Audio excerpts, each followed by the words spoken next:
Scholars Playbook podcast, where we learn from other international students like yourself. We learn how they got scholarships, the schools they applied to, how much it cost them, and everything it took to travel abroad to change their lives. Our guest for today is Dr. Sylvie Watikum from Cameroon. I don't know if I pronounce your name well, but please forgive me ahead of time. It's Um, okay. It's okay. you're welcome. You're welcome to the Thank show. thank you for having me. First of all, before we get started, I would like to really praise you for your work online. I've really been impacted by the scholarships you share, the things that you share online on LinkedIn, X, and other platforms. So, thank you for helping people, helping our people to make this transition. Thank you so much. I've been doing this for a while now, so yeah, it's easy to see my work sometimes on LinkedIn, sometimes on X. Yeah, I'm happy to be here, and I'm happy to contribute because if others were not contributing, probably I wouldn't have been here. So I am happy to keep contributing to other people's lives. Okay, thank you for coming on. For everyone that is watching us, you can let us know, give us a shout out in the comment section where you're watching it from, where you're tuning from, and then throughout the live session, if you have any questions, you can always drop them in the chat. So, Doc, can you briefly introduce yourself for those that don't know you, your name, where you are, how long you've been there? Let's get to meet Okay. you. All right. Okay. Hello, everybody. My name is Sylvie. I am, first of all, I am from Cameroon, and I always get the question of where are you from? Where are you from? Okay, this is the answer. I'm from Cameroon, and I got my first fully funded scholarship in 2014, and it was the MEXT Japanese government scholarship. And then after that, that was 2014. And then in 2016, I was a third runner up for the Mandela Washington Fellowship. And then in 2018, I got the Yala Fellowship. And in 2021, I got the Clinton Global Initiative Fellowship. So I've had my time getting tons of scholarships. And the reason why I kept trying to get scholarships was because when I started, I got out of university in 2009. And I'd been applying for scholarships from 2009 right through till 2013. And I kept getting rejected, rejected, rejected. And Wow. I was trying to think throughout I was like I Wow. almost gave up. But for throughout this 5 years of like constant rejections, I always kept asking myself, what is it that I was missing? What is it that I was missing? And then when I got to the point where I figured out what it was that I was missing and I got my first scholarship, I was like, oh, this is interesting. It is good to get money to study for free. So I Right. started doing these experiments of I was also like that, like interviewing other students who had gotten other scholarships, and I was asking them like, why did they think they got their scholarship? What made them stand out and get scholarships?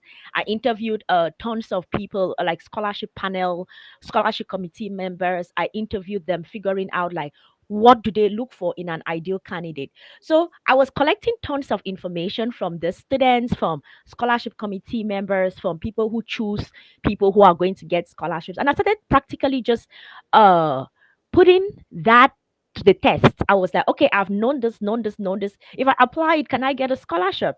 And then I applied it. And then 2016, I was a third runner up. I applied it again. 2018, I got the Yala Fellowship. 2021, I got a Clinton Global Initiative Fellowship. So I told myself, you know what? I think I have a pretty good sense of how to get a scholarship. And I was like, okay, I'm out of here. Let me stop because if I continue, probably I may keep getting scholarships, and that's not good for Right. anybody. Yeah. So Yeah. you free up space for other people. Yes. Yes. Really Yeah. nice. So Yeah. let's go back in time because like your story is so inspiring and it's really a long time ago. But what inspired you to leave Cameroon to want to study abroad? Okay. So the first thing, when growing up, I had an uncle who used to travel all over the world. And I Wow. always looked at all of my like my immediate family, like my mom, my dad, my sisters, nobody was traveling abroad. But I had this uncle who was always gone. Like this year he's in this country, the next year he's in the other country. And I kept asking him, Oh, like, how do you get to travel abroad so much? And he was like, oh, there is this fellowship program, there is that fellowship program. So I really got introduced to the concept of scholarships pretty early in my journey as a university student, because I was seeing my uncle go from country to country. My uncle was always traveling. So my uncle practically introduced, he was like, oh, there are scholarships, there are ways that you can get to study abroad, you can get to be traveling abroad like I am traveling abroad, regardless of your parents' financial situation. If you get it, they give you money. So I was oh, very, very fortunate. I remember it's like the story of rich dad, poor dad, where you have like your biological parent who doesn't tell you anything about a particular way of surviving in the world. And then you mm, have this other person. For me, in this case, it was my uncle who was like, oh, no, no, no, there are opportunities out there. You just have to put your head to it. You just need to apply. You need to come up with a strategy. I can help you. And my uncle helped me so much throughout my first years of applying and everything. And it also, I always say that most times when students want like us who work in the study abroad space, scholarships abroad space, to work with them, yeah. people have this thing where they're like, if I work with you, then I need to get a scholarship immediately. My uncle was getting tons of scholarships around the world, but for 5 years, 2009 to 2013, I kept getting rejected and rejected and rejected. And I had this uncle working with me, perfecting my applications, perfecting my applications. So each time I tell students, like, when if you think that you can still get help, you can get a coach, and then you still apply, everything is fine, and then you still do not get the scholarship. What is the thing? You just have to keep applying. You just have to keep applying. So that was like what inspired me, my uncle, and then helping me also in my applications. So if you look back, because I'm really curious, receiving a lot of help during those years from your uncle. If you look back, now that you've gotten 4 scholarships, you've now done a lot, and you are very big on this space. What would you say is the major mistake? One of the major mistakes, because there would have been several, but like one of the major mistakes you were making within those 5 years that you were not getting selected. I was not focused. One, I wasn't focused. Two, I hadn't a strategy. I wasn't focused because, like, you know how you get out of school and then you're applying for scholarships, you're trying to get a job, and then you're working this job, and then you're doing this other thing. Like, my mom had a shop in the market. So I would spend all of my time in the market, and then they had the trade fairs. So I'm traveling from one place to the other, helping my mom to sell products at different markets, at different trade fairs. I joined this multi-level marketing thingy that was like trendy at the time, and I was I was moving. I am serious. And I was moving from place to place. And then the thing is also, back then, it's not like now that we all have the internet on our fingertips, right? Like back then we were still getting introduced to the internet. So Mm. because I wasn't focused, I will go to the internet. That time you go to a cyber cafe, you buy time. So I'll Yeah, go to the cyber man, I cafe. remember this. Exactly. Exactly. So I'll go to a cyber cafe, I'll buy like 1 hour, and then I'll scan through that. There is this website called Scholars for Dev. And I'm just like, when they talk about scholarship websites, Scholars for Dev is like the OG of Mm. scholarship Yeah, websites, because I know that, them. Yeah. yeah, yeah, that is the website that I was using at that time. And I Okay. still use it till today. Like, it is bookmarked on my computer till today. I still use it. And I will just go by that time, 1 hour. I collect, like, I just write down all the names of the scholarships, and then I will then, of course, 1 hour is over. I want to send some mail to my friend. I want to catch up on Yahoo Messenger. Yahoo Messenger was what was popping at the time. I will Mm. do that, and then I'll collect the names of the scholarships, and I'll go home. When I go home now, I don't have any internet at home. Then I'm going to start preparing my applications. I go to the shop. While I'm at the shop, I'm preparing my applications. And then I come back and I just submit it. So, because I wasn't focused, the only thing I did was, what is the name of the scholarship? Am I eligible? What are the documents? That's it. Prepare. I go around as I'm doing all of my 1,000 other things that I was doing. And then I go and I submit it. And when I thought back in hindsight, I was like, yeah, that is why you didn't get it. Because you just go there. Yeah, that is the website. Yeah, the You just website. go Well, there. like, Yeah, like I used to come here, as you see, as the names of the scholarships are, right? I would Yeah. just copy like roads, and I see if I'm eligible. I copy the application documents, and then I'm Mm. done. I'm done for the day. I go back home, and then I am doing my 100 other things that I'm doing. And then while I'm preparing the application, I was not focused at all. I didn't even take time to think about, okay, Your what does strategy. this scholarship want? Like, how do I Mm. strategize to get this scholarship? I had no strategy, and I was everywhere and I was nowhere at the same time. And immediately it dawned on me that if you really, really want to study abroad for free, you need to dedicate time and do this properly. Just that mindset shift of dedicate time to do this properly, and then come up with a strategy, everything changed. Maybe at some point I'll explain what exactly I did, but yeah, that was what was happening at the time. Thank you. Thank you. Focus on strategy. Very, very, very important in this whole process. Yeah, So you were going to this cyber cafe when I remember the days of cyber cafe. As you said it now, I was like, ah, wow. Then the that one is that telling your age. now, That is telling your age. If you know a cyber cafe, you're revealing your age. right? So you were applying to several scholarships. Were you just focused on like Japan related scholarships, or you were all over the world wherever opens up for me? I do not know any scholarship that I did not apply for. I don't know. Like, give me a name, throw a name out there, and I'll tell you everything about that scholarship and everything Oh, about how wow. to So you apply apply for for that scholarship. Commonwealth, Chevlin, BAD. Listen. From Germany to Japan to Vietnam, to everywhere that there was money, you will find me there. I just Wow. need to know that there is money here, and I was applying. I was everywhere. I applied for everything, everything I applied for. Okay. That's really interesting. So let's now zero in on Japan, the MEXT scholarship that you applied for. So when did you apply for it? How was the application process like? Okay. So, let me start by giving like I was explaining earlier about how I will go to a cyber cafe, I will buy 1 hour time, collect the names of scholarships, and then I am out of there. I go home and I, with no internet, prepare the applications and Application. everything. That is what I was doing. And then fast forward 2013, I told myself, you know what? This is not working. Like, I graduated from the university with a second class upper. So in my head I was like, I don't think I'm a shabby student. Like, I am smart enough, but there Right. is just something that I am not doing right.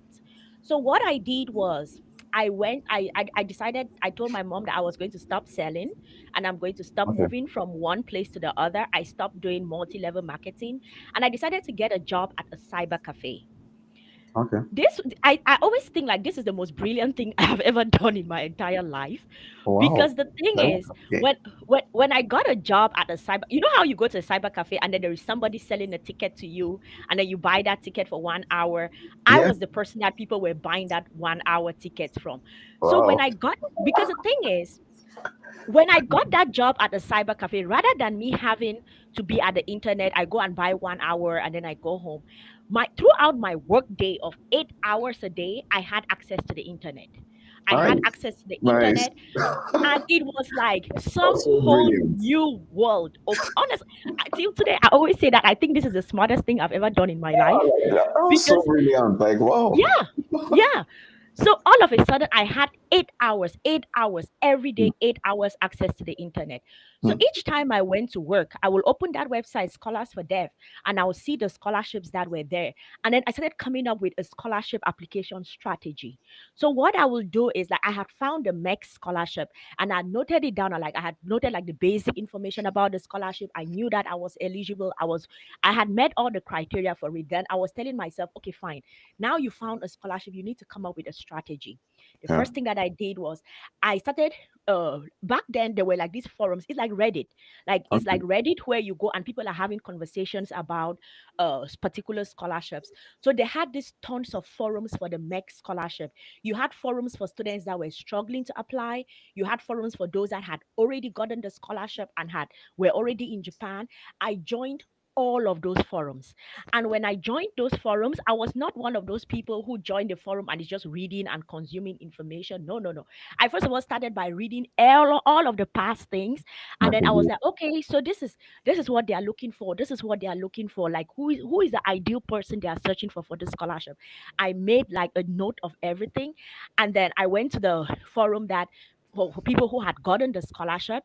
And then I also made notes about it. So I had a pretty decent idea of who they were searching for when I was applying for the MEXT scholarship. And regardless of me having that decent idea, I just did not go with the flow.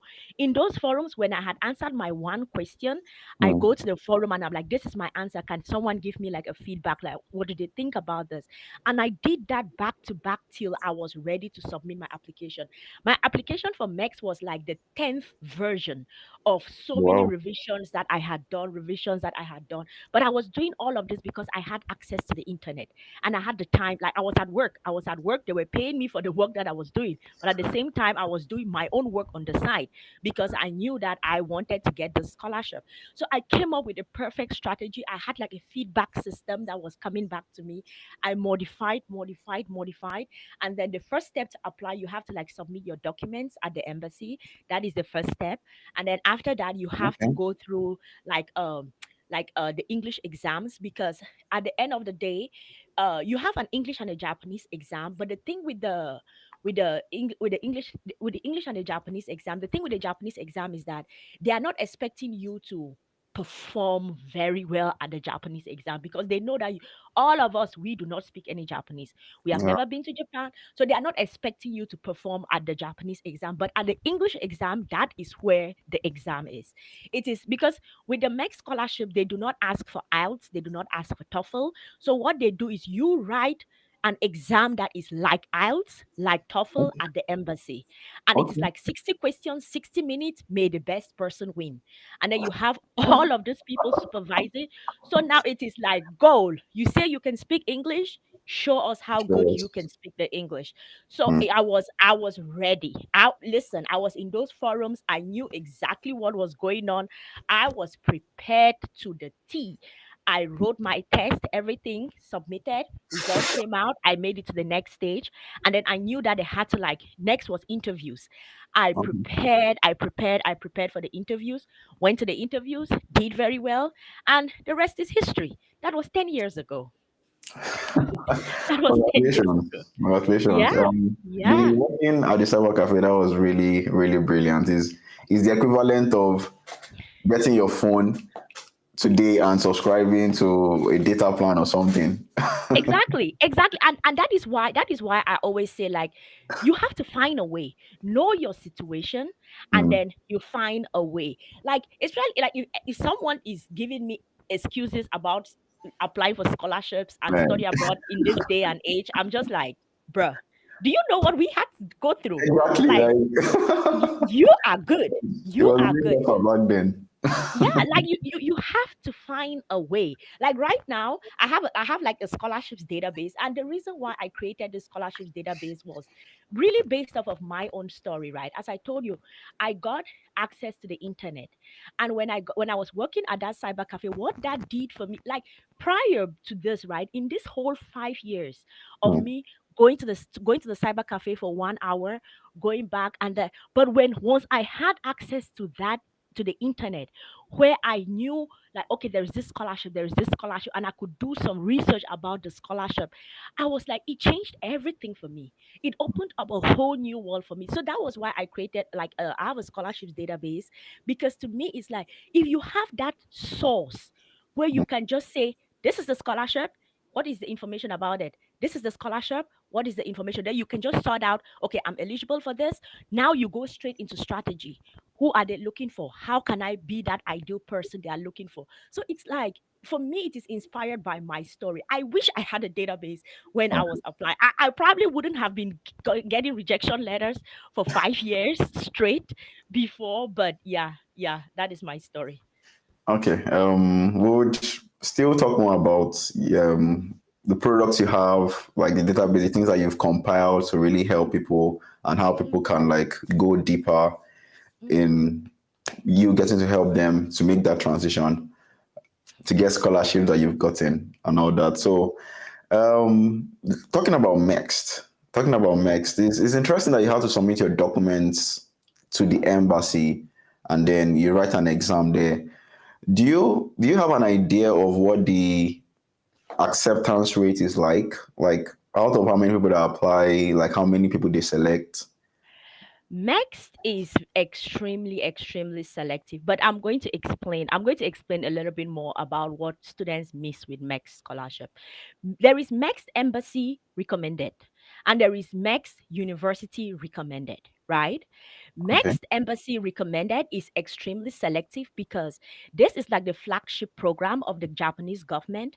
And what they are trying to do is they are trying to build a soft power around the world through educating like the best of the best throughout the world. So because of that, it's like what how many countries are in the world? 100 and whatever countries are in the world. So they Mm. go through all of these countries and then they have to pick maximum like three, two, three, two, like those. That is the number that they are picking annually, right? So because Wow. of that, MEXT through the embassies are extremely competitive. So I always tell students, if you apply for the MEXT embassy route and you don't get it, no, it's not over. All those documents that you have prepared, now get it ready. You Because on the forms that you fill for the MEX scholarship, right, you choose universities and you choose professors. What you now have to do is pick up that document and continue the process. Those universities that you had chosen, those professors that you had pinpointed, now go ahead and apply to those universities. Mm. Apply to those universities like a regular person, and then when through your application, inform them that you will want to be recommended for the next. So Yeah. although the choosing at the embassy is extremely competitive, do not just be like, oh, I wasn't chosen for MEX and that is it. No, take those documents, go through to the university recommended, and think about it. Let's just say that uh there are 100 and what how many countries are in the world? Oh Yeah, goodness it's me. probably like 190 something or 190. so. Yeah, The fact that I don't know how many countries are in the world is sad. What 95? 196? 195. Yes. 195. Okay. Yeah. So think about it. Like in these 195 countries, they are going through to pick, let's say, two people. But now, so that is you competing against, if it's 500 people who applied in your country that year, if it is 700 people who applied in your country that year, that is you and your luck. But now think about how many universities are in Japan.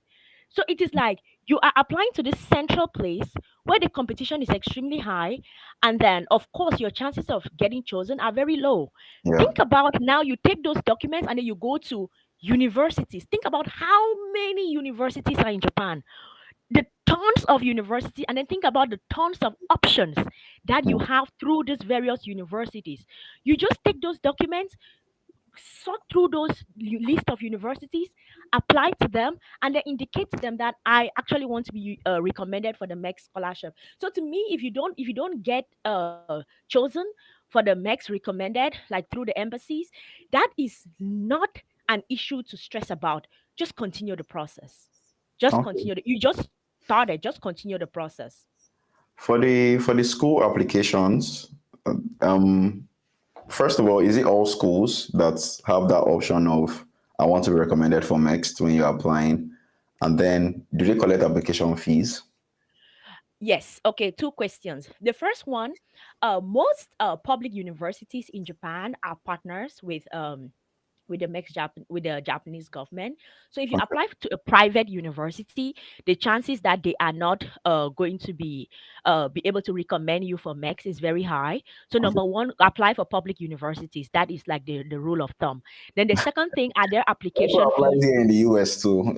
It's public university have like the scholarships Oh, and go ahead. exactly. Okay, cool, cool, cool. You see, public universities are really the way to go. Even in Germany, right? Those universities that are like tuition free are all public Public universities. rights. That, Yeah, if you go to a private university in Germany, you are going to pay. You are going to pay. Yeah. So public universities are the way to go. And then your second question was application fees. Yes, most universities have application fees, and it is like sometimes it ranges somewhere between $90 to $150. It really depends on the university. So I think it's wow. it's pretty Oh, standard. That is how universities in the US charge for application fees, right? No, that's high. That's high. that's Like, high. yes, that's high. ninety On dollars to average, $150. like 75, some 50, some 60. Like this school I'm in now, Kennesaw State University, was 60. But if you now Oh, go to some top end schools, might be paying like 120. mm, Yeah, but mm. 100 like per Yeah, school. and also let me just say this. I check the university to be sure. I went to like a very fancy university in Okay, Japan, which is okay. like one of the top universities. So there is a chance that because of that, that is why their application fee is high. So check through the other public universities. Maybe you will find those that are like cheaper, because I've never really done a research on like each university what their application fee is. But I know that for mine, based on the year, is somewhere between $90 to $150. Did you get the embassy recommended MEXT or the university one? Embassy. Okay, the embassy.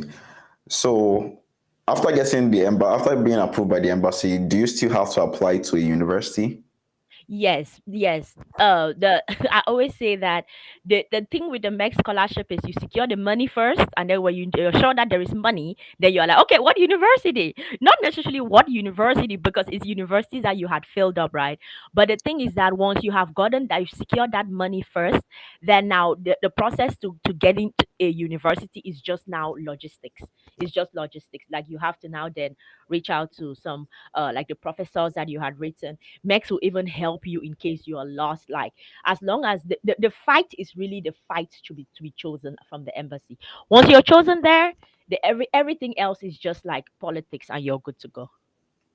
Okay, I'm just thinking. I'm trying not to play the devil's advocate here, but if someone gets the MEXT embassy scholarship and you apply to like one university, one of those schools, maybe the application fees are a lot and you just want to apply to one of them, is there a probability that you won't be admitted even though you've gotten the scholarship? Number one, if you have gotten the scholarship, you do not pay no application fee. That is the first thing. And Okay. number two, once you have gotten the MEX scholarship, right? Something you have to know is that professors are compensated to have MEX scholars. So the motivation for them to when they receive like someone reaching out to them like, okay, professor, I'm interested, I've gotten the MEX. Once the line is I have been chosen by the embassy. Once it is like I have been chosen by the embassy, professors are like they will reply your email like as soon as possible, because the thing is what that means is money is secured. And if Mm, money is secured and they believe there is the belief, they trust the people at the embassy, they trust the Japanese at the embassy, they trust that they have done their due diligence. Like yeah. anybody reaching out who has already been chosen by the embassy, there is that sense of the vetting process has been done. This candidate is good. So like the things you go through once you've been chosen by the embassy is like really just administrative work. Like I've never seen a situation where someone was chosen for the MEX scholarship and did not get a professor or did not get admission. Like I have never seen it happen. Even when we go through, because when you get the MEX scholarship, you start as a research student and then you start your master's program. Okay. Professors actually want you to go right through till the PhD, because they are motivated to have MEX scholars that they are supervising. It is like you this professor, it's like you there's a boost to your profile having MEX scholars, because MEX is like the flagship scholarship of the Japanese government. So it's like no, you are going to be admitted. No, you are going to get a professor. Okay. Okay. That sounds good. Hmm. Okay. I We usually like to share screen here to show the applicants what the page that they are looking for will look like. So I want to be sure that this is the next scholarship page where Yeah. I can get the details to apply and all that. So this is the right website. Yeah, this is the right website, but this is the embassy of the Republic. This is in the US, right? So this is the Japanese embassy in the US. Okay. For all countries, you have to go to the Japanese embassy website in your country. For example, you have to Okay. type like Japanese government Cameroon, Japanese government embassy Okay. Cameroon, Japanese government embassy Nigeria, Japanese government embassy Ghana, and they all have their websites. And sometimes one some things that you realize is that maybe the deadline for Nigeria is different from the deadline for Ghana. Deadline for Ghana is different from deadline for Kenya. So it really you have to check your local Japanese embassy website to be sure. Even just in this time, I saw someone was commenting on my YouTube channel, and she said that, oh, she commented like 3 days earlier, like, oh, thank you so much for this detailed video and everything. I was like, yeah, sure, good luck, I hope that you get it. And then about 3 days later, she's like, oh, we missed it because we were looking through the website of a different country. So the Wow. deadline we were following was Wow. different. What's It's like different? they are in the islands, and then it's like they were not sure if they had to submit in the islands or submit in the US. So the lady was explaining that we missed the deadline because we were checking the wrong website. And I was like, you have to check your local embassy website. That is what you have to follow. Okay, so I'm just googling on for everybody to see what the process looks like. This Mm-hmm. MEXT Scholarship Nigeria Japan Embassy, and Yeah. then this is Yes. so here Yes. is for like someone in Nigeria. Is this Yes. the deadline? 30th of Yes. May? Yes. Okay, Yes. okay, And okay, if you check a different country, you'll see a different deadline. okay, okay, Mm-hmm. okay. Can even Yeah. explore more to see because there might be some Ghanaians here too. Yeah. So let me Sure. just see Type Ghana. Ghana. Okay, this Yeah. GH at Yes. EMB. Okay, When was your deadline? 5th 6th June. of June. Okay. And 6th that's of even from June. the May that we just saw, 30th of May. So it's Yeah. always Yeah. country dependent. Oh wow. Yeah. That's Yeah. a very big takeaway from this, honestly. Yeah. Yeah. It honestly varies by country, and even sometimes the processes. I was working with some students this year, and even the way some embassies conduct the process, I'm just like, what? That is so complicated. So even the process, you have to follow the process of your local embassy, because sometimes the processes really differ from one country to the next. Okay. So the application process, um, like here now, I have to fill out this form if that's the way I want to Yes. apply. And then will I be invited to the embassy to submit my documents? Most goes back to the same thing. It varies by country. There are some Okay. countries that you have to go and submit the documents physically at the embassy. There are some countries that you do like registered mail, and then you can send it. And then some of the students, I was talking to some students, I think it was from Bangladesh and India this year, and they could submit online. So Mm. it really really varies from one country to the next. You have to check what your local embassy wants and follow the rules that your local embassy is asking for. Okay. Are there English taught programs in Japan? Tons of them, tons of them. There are, and that is one of the things that I think people get scared of when they think about Japan. They're like, oh my goodness, can have a program to study in English? There are tons of programs, but also at the same time, just thinking about uh if we're thinking like the wide, let's say it's 100% of courses, right?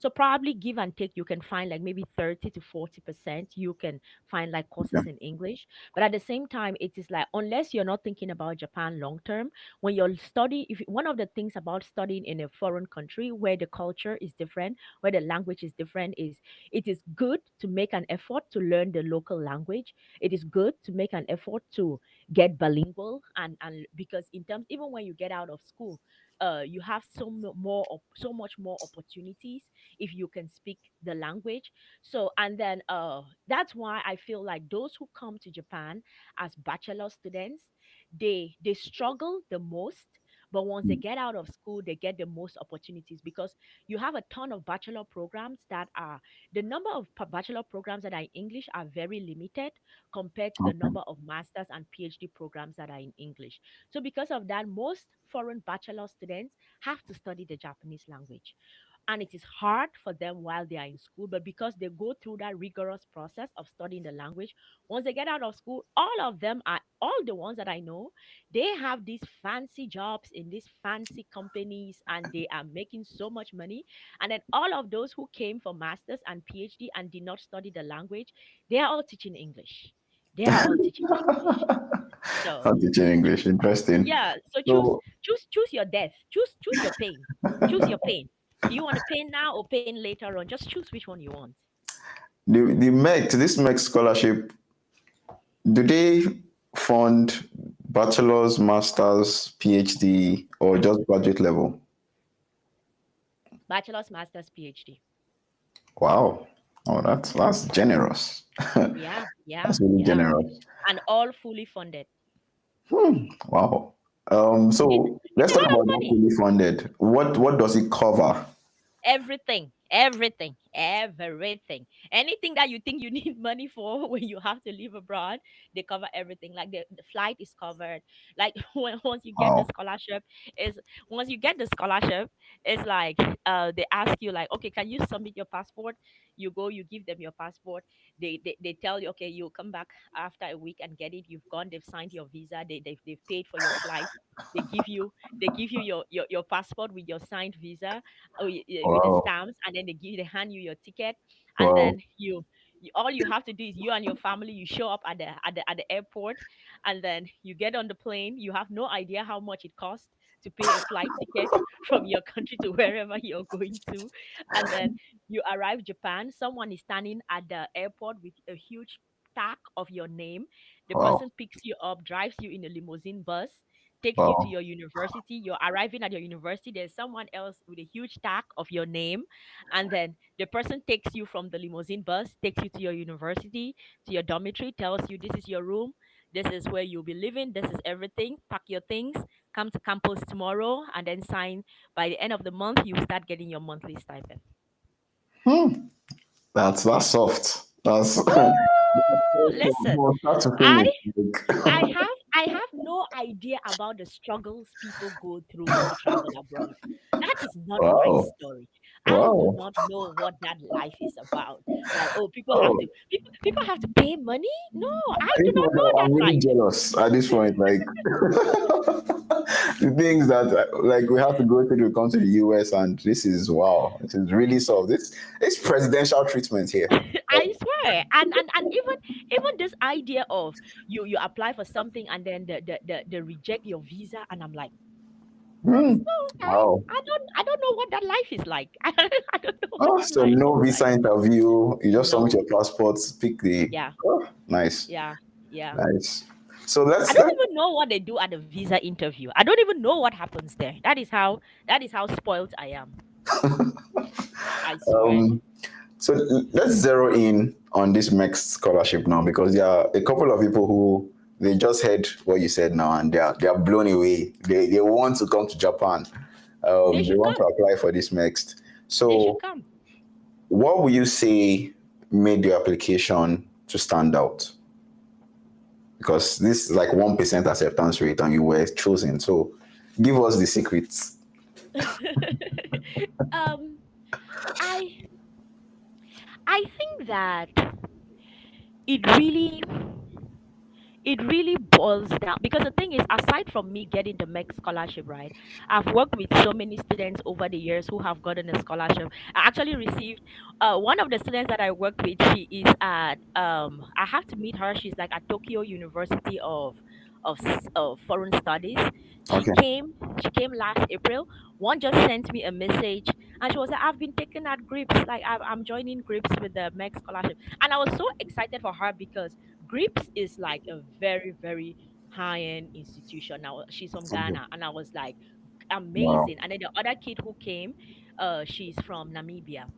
Okay. So I have also worked with students, and over the years, I can say that what is the secret? I think when you are choosing your research topic, you have to think about strategy. Going back to strategy, I don't know, I always go back to strategy. You need to don't think about your research topic as, oh, I am interested in this thing, this is what I like, this is I was working with a student, I think it was 2 years ago, and I was like, okay, so write your research proposal and let me see what you're working on.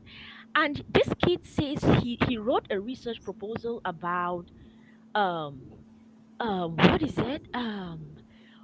Was it small and medium sized enterprises and something that has to do with, he was an Okay. accounting student, and Okay. he was writing something that was so 2000. And I was like,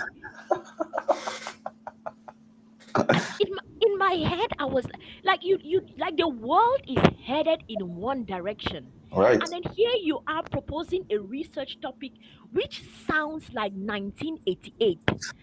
And I was like, nobody is checking for that. Like, do you think that somebody will put all of their money, like we're just talking about like presidential treatment and whatever, and all of the things that they pay for you, do you think that they will pay all of that huge money for you to study something about, I don't know, it was like 1988 accounting things, that was what was trendy at the time. And I'm like, no, no, where is the world heading? You Right. need to think about, in this your field, where is the world heading? For example, if you are applying in the COVID era, those things about public health and the spread of diseases, and right now in Yeah. this era, you're thinking AI, you're AI. thinking climate change, AI. you're Yeah. thinking where the world is headed. Like, what are the things that people are interested in solving? What are the problems? What are the problems that people are like, oh yeah, if we spend this money on this kid is studying something that by the time they get out, they can contribute. And that is why I talk strategy, because it's like you have to start with the goal of the scholarship provider. You have to sort of try to think about the psychology of the scholarship provider. What are they looking for? And then now you have to start seeing how you can mold yourself to be that person that you can raise your hand up and say, pick me, pick me. Listen, when you apply for a scholarship, you always say picnicians are like the worst people ever. You have to be a picnicia. You have to see, you have to show why they should pick you. And in picking you, it really comes down to, do we care about this topic enough to spend millions on you to do the research? This girl from Namibia, she is studying something with reference to public health. She's doing something with reference to public health, and she she sort of started some like a local NGO back in Namibia where they were like doing some research about public health, gathering data.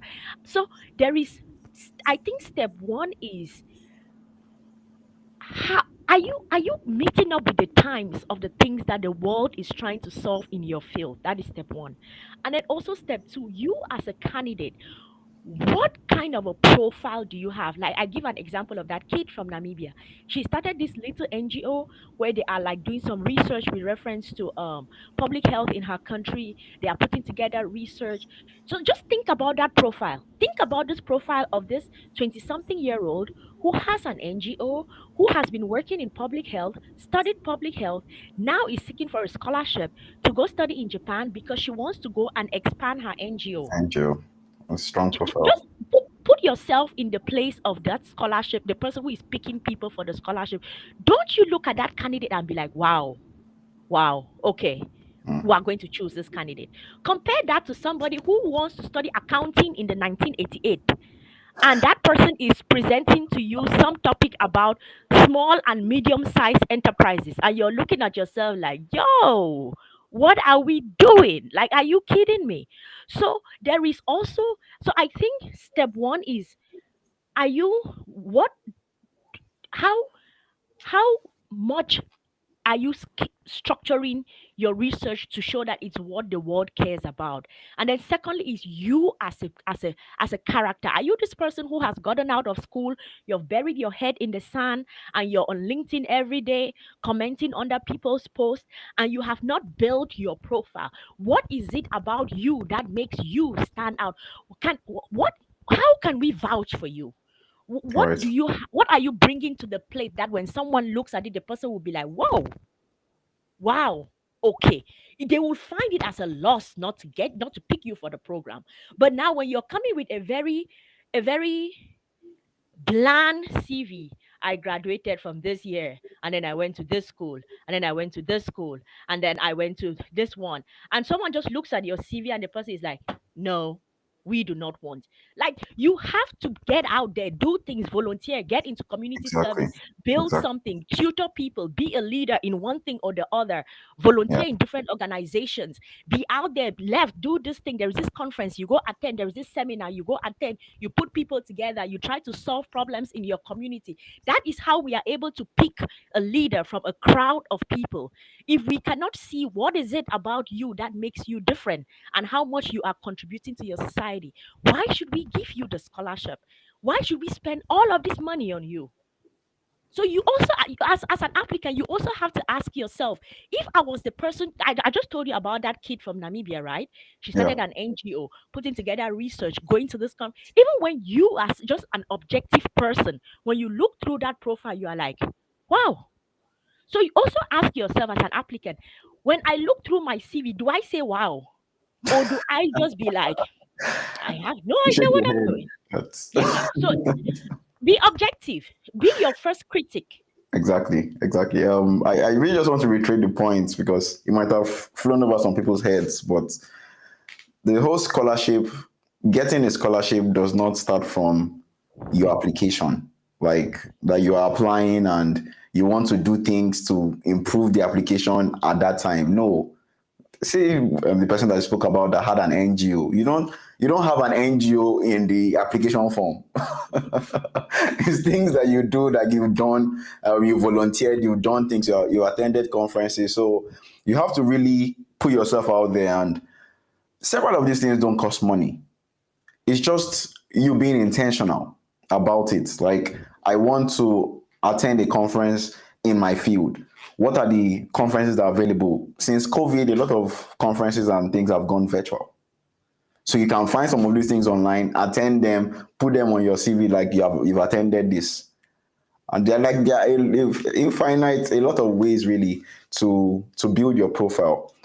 Now, talking about this MEXT, before we now move on to some of the other scholarships that you got, this research, the way I'm picking it from you is you are not given a research topic or something to write an essay about. You're just asked to like submit a research proposal, and it's for you to come up with the kind of research that you want to do. Yeah. What do you want to research about? Okay. Now, this research, does it also apply to bachelors too? So people that want to come out and study bachelors applying for MEXT, do they do research too? No, no, no, no, no. This is just for grad school students. This is for bachelor students. Okay, you remember how I was saying that for us who are grad applicants, we Yeah. had to write just Japanese and English exams, right? For the bachelor applicants, oh, if you're like, let's just say you are a pure science student, you have to write chemistry, biology, math, English. Like, it is a whole exam curriculum that you have to write. But for grad school people, you only write English and Japanese, and then they will now judge you on the merit of all the other things. But for bachelor applicants, oh, y'all will be going through the rigor of it, because like you're writing this paper, the next it's like you're writing your final year end of paper once more. They write tons of exams. I'm like, I don't envy you all at all. That is terrible. I swear. I swear. Before we go ahead, I know a lot of viewers are joining us from YouTube, so I just wanted to show us that Doc, she has a YouTube channel. Yes, You can show her some love by yes, subscribing. You see, I've already yes, subscribed. yes, She posts yes. a lot of valuable videos. She just posted this one yesterday on AI. Okay, So let me explain. Let me explain. Let me explain because I know that this is the scholarship crowd. So they are probably like, wait, what? What are we seeing there? AI what? Okay, this is the thing. This is the thing. I have been in the scholarships and study abroad space for almost a decade. And you guys, I am exhausted of all of you, okay? I am exhausted about like all of you creating content only about scholarships. So from this year I decided to broaden my pivot. content. So Okay. let me give the new schedule such that you probably like, wait, AI, what are we talking about? Food and cancer? What are we doing? So this is the thing. Um because I have broadened my the way I create content because I've gotten to that point in my life where I'm like I don't want to keep I don't just want to stick to creating content only about scholarships like it exhausts it feels like I am in a box and there are so many other things that I care about I want to talk about but I can't because I have built this whole brand Scholarship about thing now. scholarships only. So there is a new update to the schedule, you guys. On Mondays, if you are someone who is only interested in scholarships, come to the channel on Mondays. On Hmm. Mondays, you are going to find a new video for you. On Tuesdays, I'm publishing videos about health.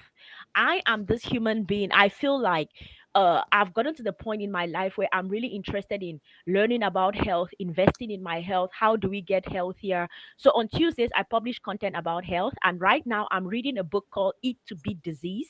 So I'm creating content about how we can work on our health through the various foods that we eat.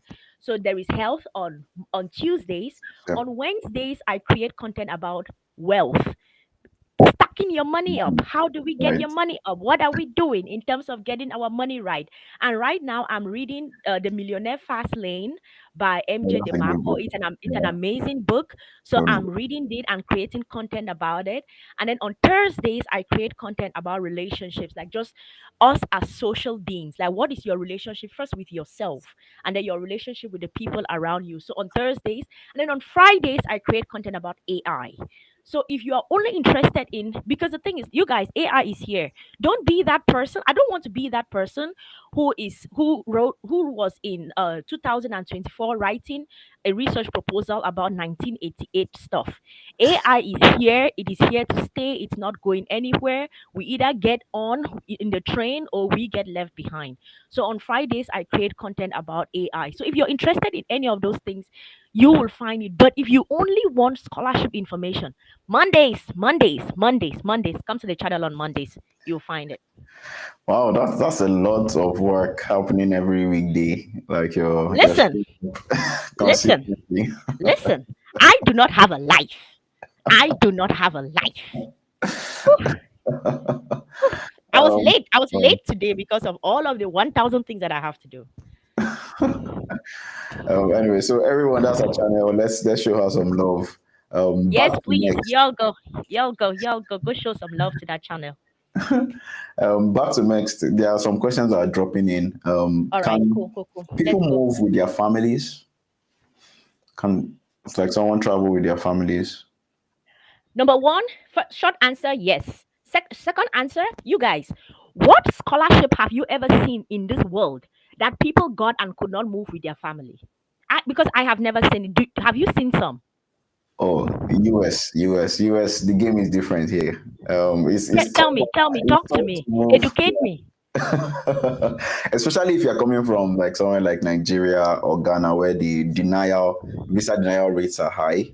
On paper, technically, you can move with your family. So you are the F1 student, probably are fully funded, and then your family is F2. So your wife, your husband, and your children are F2.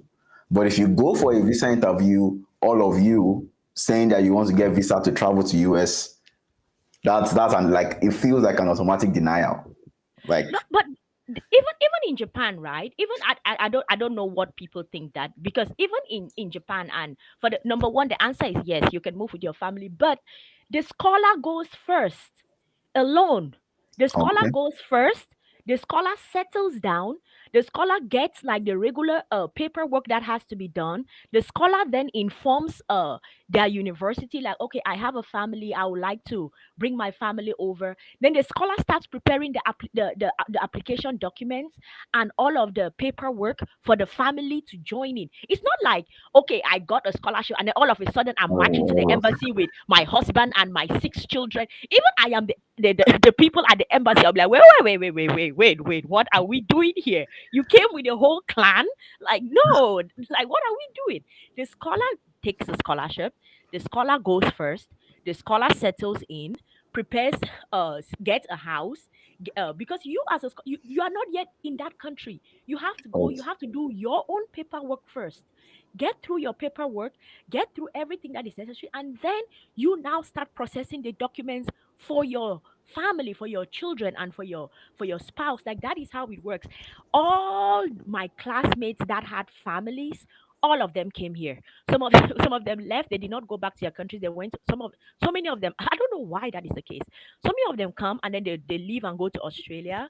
So I have like, I don't know how many families that I know in Australia. They just left Japan and went to Australia and they are settled in Australia. So it's like, no, you, the scholar, you go first, you prepare everything, and then you bring your family. That is how it works. That is how I know it works. I have never seen someone get a scholarship and could not bring their family. Okay. In the US also, people come F1 and then later on their family now comes through F2. Sometimes they are approved, sometimes they are not. But yes, that's actually good advice. Yeah. Okay, Just imagine you showing up in the embassy with all of your six children and your spouse. Like, even if you're the one, won't you be like, y'all go back and rethink this? You need some time. Like, exactly. go back. Yeah, That's going back no. to strategy that you mentioned. Going back Yeah. to strategy. For Yeah. the for the next applications, is transcript evaluation needed, like West or something? Do you need to evaluate your transcript?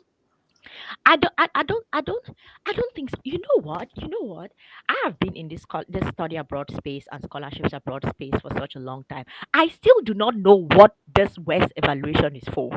That is how clueless I am about. I'm just like, what? Wait, what?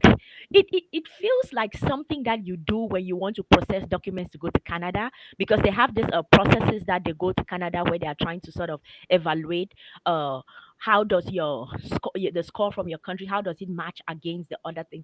So each time I hear people talk about West evaluation, I'm like, number one, I don't even know what it does. That is how lost I am. Oh, well. Okay.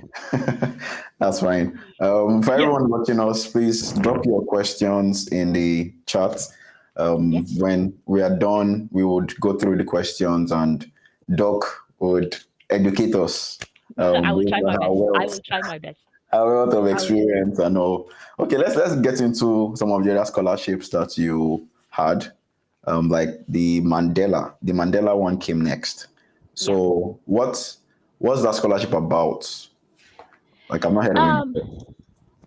the Mandela Washington Fellowship is a fellowship that they are practically looking for young leaders from African countries who are sort of involved in like social activities within their communities. Because although I got involved in scholarships and study abroad, I actually used to do I studied special needs education. So I was working with like kids with disabilities, and I had worked in several centers for children with disabilities.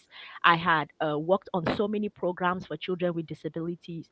So my whole catalog, and even going back to when I was talking about that kid from Namibia coming who had an NGO and had been working, that is to some extent my story, because I was working. I studied special needs education in school.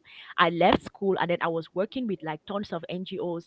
I was consulting for tons of NGOs, trying to come up with like individual education plans for each of the kids that had disabilities. So when I was applying for the although I had gotten the MEXT scholarship when I was in Japan, I was just like, I'm still interested in working with children with disabilities. So I submitted my application at this time to the Mandela Washington Fellowship from the perspective that I want to continue working with children with disabilities. I want to like keep contributing to like the special education as a whole in my country. So it was like, oh wow, like you have a good catalog, you studied this in school, you have done so many programs, good, like we would like you to join the program. But at the same time, I couldn't follow through with it because I was in Japan, I was studying, and then I was practically shuffling back and forth. And then at some point, my friends and my uncles were like, you know what, this is not working, choose one. You either go to the US and do this program, or you stay in Japan and continue your studies.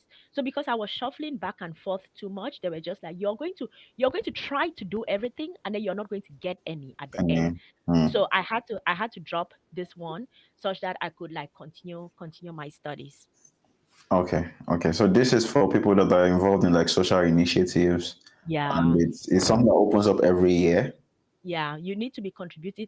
Going back to, you need to be contributing in your community, because I was really I was this kid who left school, and although that's why I said I was super busy, because my mom had a shop, I was going through different trade fairs, but at the same time I was volunteering in about 3 to 4 special needs centers.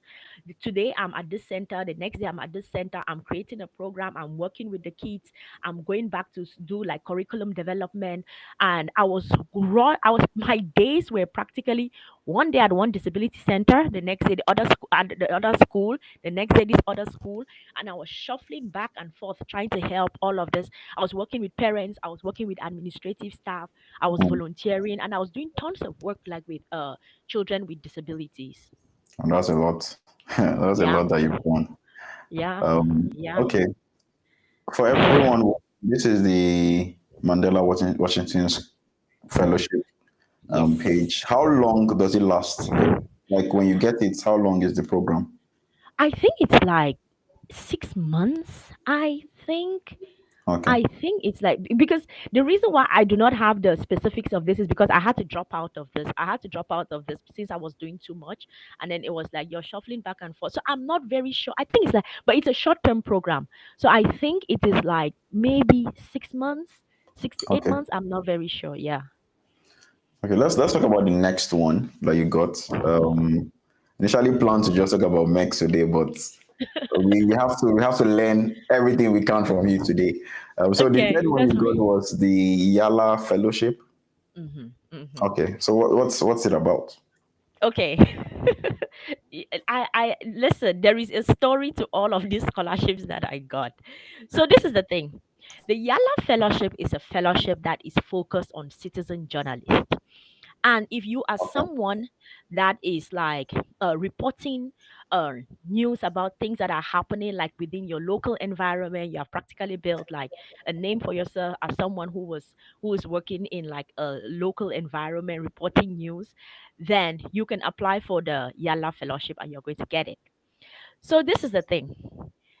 Late 2015, early 2016, there was um there was an eruption, a political turmoil that started in my country, right? Okay. And there was this thing where, because my country is divided into two huge parts. You have the English speaking part of the country and you have the French speaking part of the country.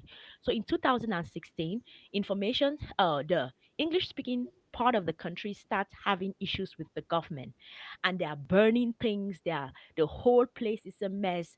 Journalists are like sweeping through the country trying to collect information on what is going on, reporting the news. I This is another part. I used to work in journalism. I This is the thing. When I left school, Been everywhere. okay, let me give some background information. I When I left high school, right, I Yeah. always had a passion for journalism. Okay. But when I was thinking about going to the university, one of my aunts pulled my mom to the side and told her that we know that she's interested in doing journalism, but journalism is not paying. Nobody is interested in journalism. Let her study special needs education. Let her study something with reference to children with disabilities. If she studies something with children with disabilities, she will have more opportunities compared to if she does journalism. So my Okay. mom comes back and my mom says that, henceforth you are going to study special needs education. And I'm like, what the heck is special needs education? I don't even know what that is. And she was like, you're going to learn. So so I was I was this Everybody kid. can be learnt. Listen, I was this kid who was practically yanked out of my dream of becoming a journalist and forced into doing this special needs education because my aunt was like, you're going to have more opportunities if you do special needs education. So I always still, even till today, I that's why I am on the media all the time. Like I'm on this me being on social media, creating content. This is me trying to fulfill my childhood dreams All of right. For being a of me not, journalist. yes, of me not being able to follow my journalist career and everything. So this is me making up for that.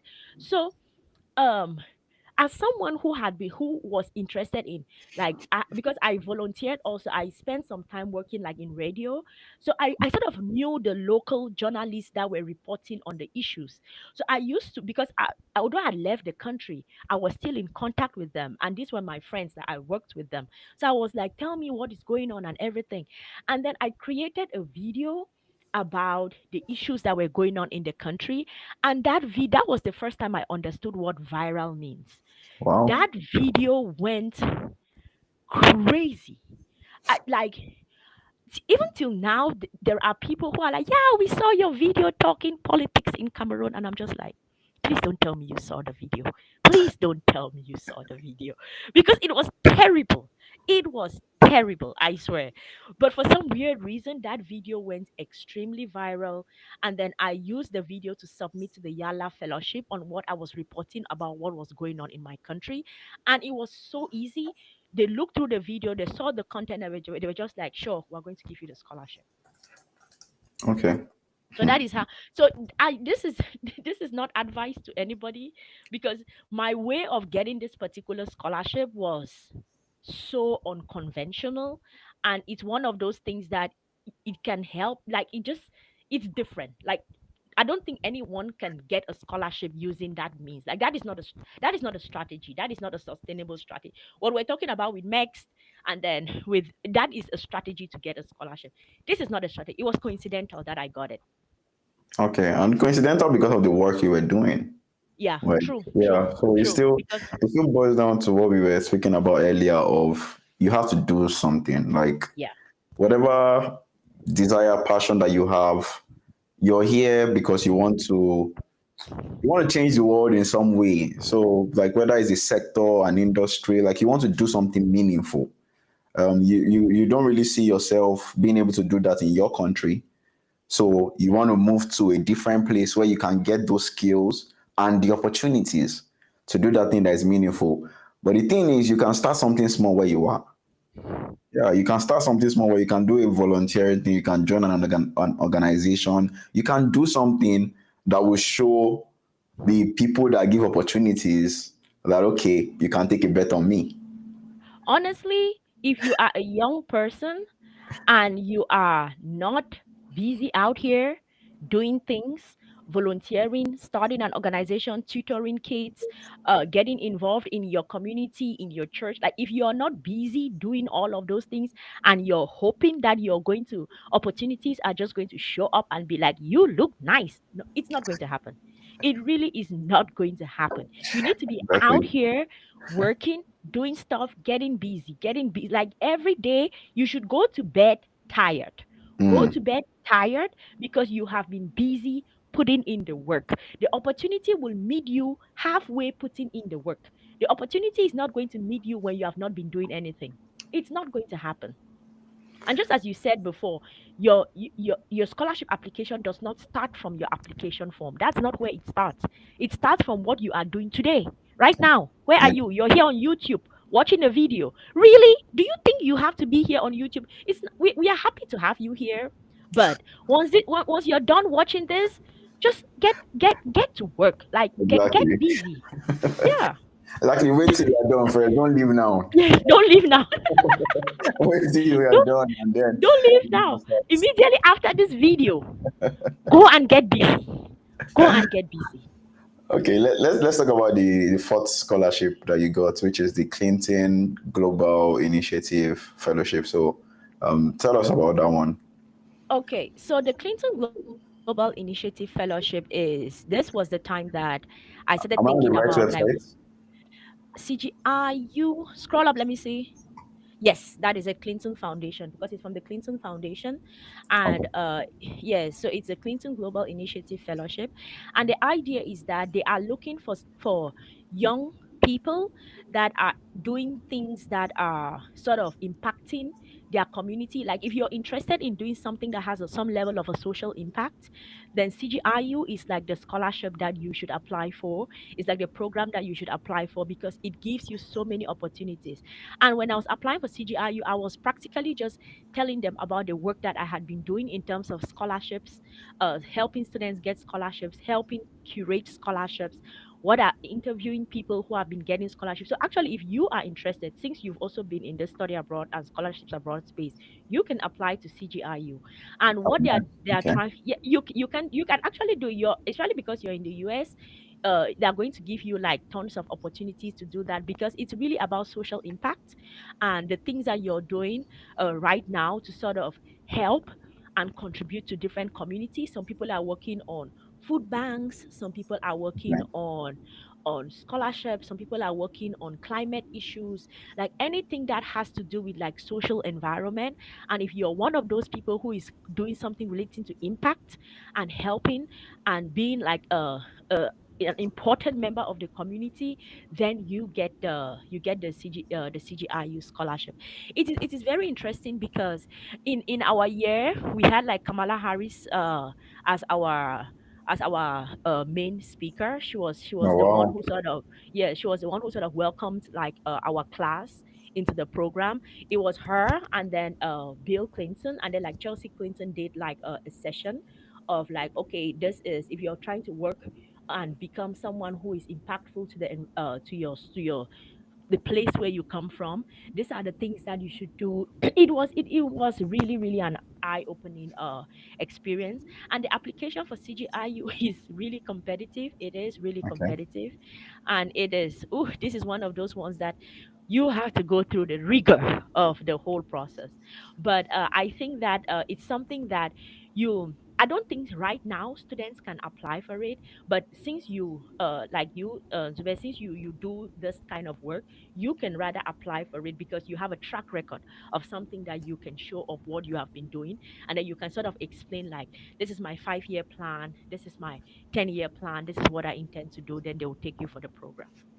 Okay. But Mm. it's very, thank you actually for sharing this with us. I've seen some new scholarships to apply for personally. And then Yes, you should.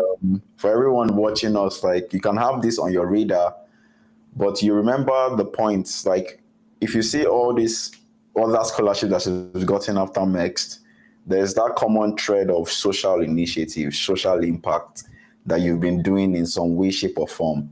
So even as you get that first scholarship that will take you out of your country, out of Nigeria, out of Ghana, out of Cameroon, wherever you're watching us from, and you start doing your graduate studies, or even now, what are the social initiatives that you can start that 1 year, 2 years from now it would have become much bigger and land you opportunities like this. Okay, so let's go back to next and your Japan experience. Do you speak Japanese? It's interesting you asked that because one of my friends is writing like the Japanese exam tomorrow, and I was like, Okay. "Yo, you inspire me so much." And then she was like, "Okay, fine. I'm going to send you all of the documents you need in order to prepare to write the Japanese exam." So in terms of, I I I will not get lost. I will Okay. not know what to do. I can communicate basically, but in terms of like advanced speaking and writing, because the Japanese language is not easy at all. They have like in us when we speak English, we speak we write, we speak as we write, right? And we read Yes. the language also as we write. But Mhm. Japanese has like three different versions of the writing. You have like hiragana, you have katakana, and you have kanji, and those are all different ways that you have to write the Japanese language. And to be Wow. honest, you need time. You need time to get through it. So I was not a serious Japanese learner at all because I went when when I came to Japan, they are like, okay, this is your Japanese class, and then they got to class, and then they are like, oh, this is how to write. Kanji. Number one, you're going to start from left to right. So now draw a line, left, and then they're like, start from up to down, down, and then slant it a little bit, down, and then like, oh, one more time, try again, one. And I was like, bruh, I feel Oh, like I'm in kindergarten. What the heck is going on here? Like, do I really have to sit through this class where they are telling me draw a line from left to right, up to down, sideways? And I was like, I do not like it here. So because of that, I was the most unserious Japanese learner at all. And then now in hindsight, when I think about it, I'm like, I messed up.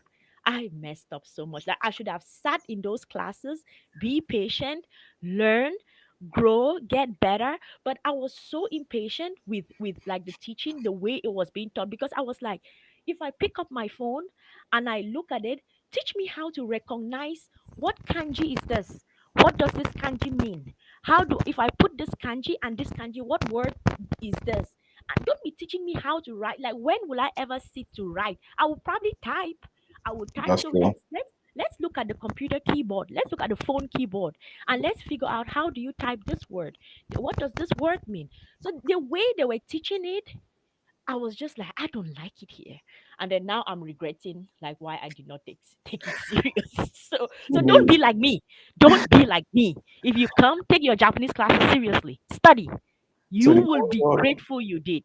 the culture in Japan, like when you're going to buy groceries or something of that nature, um, do they speak English? Do they communicate in English or?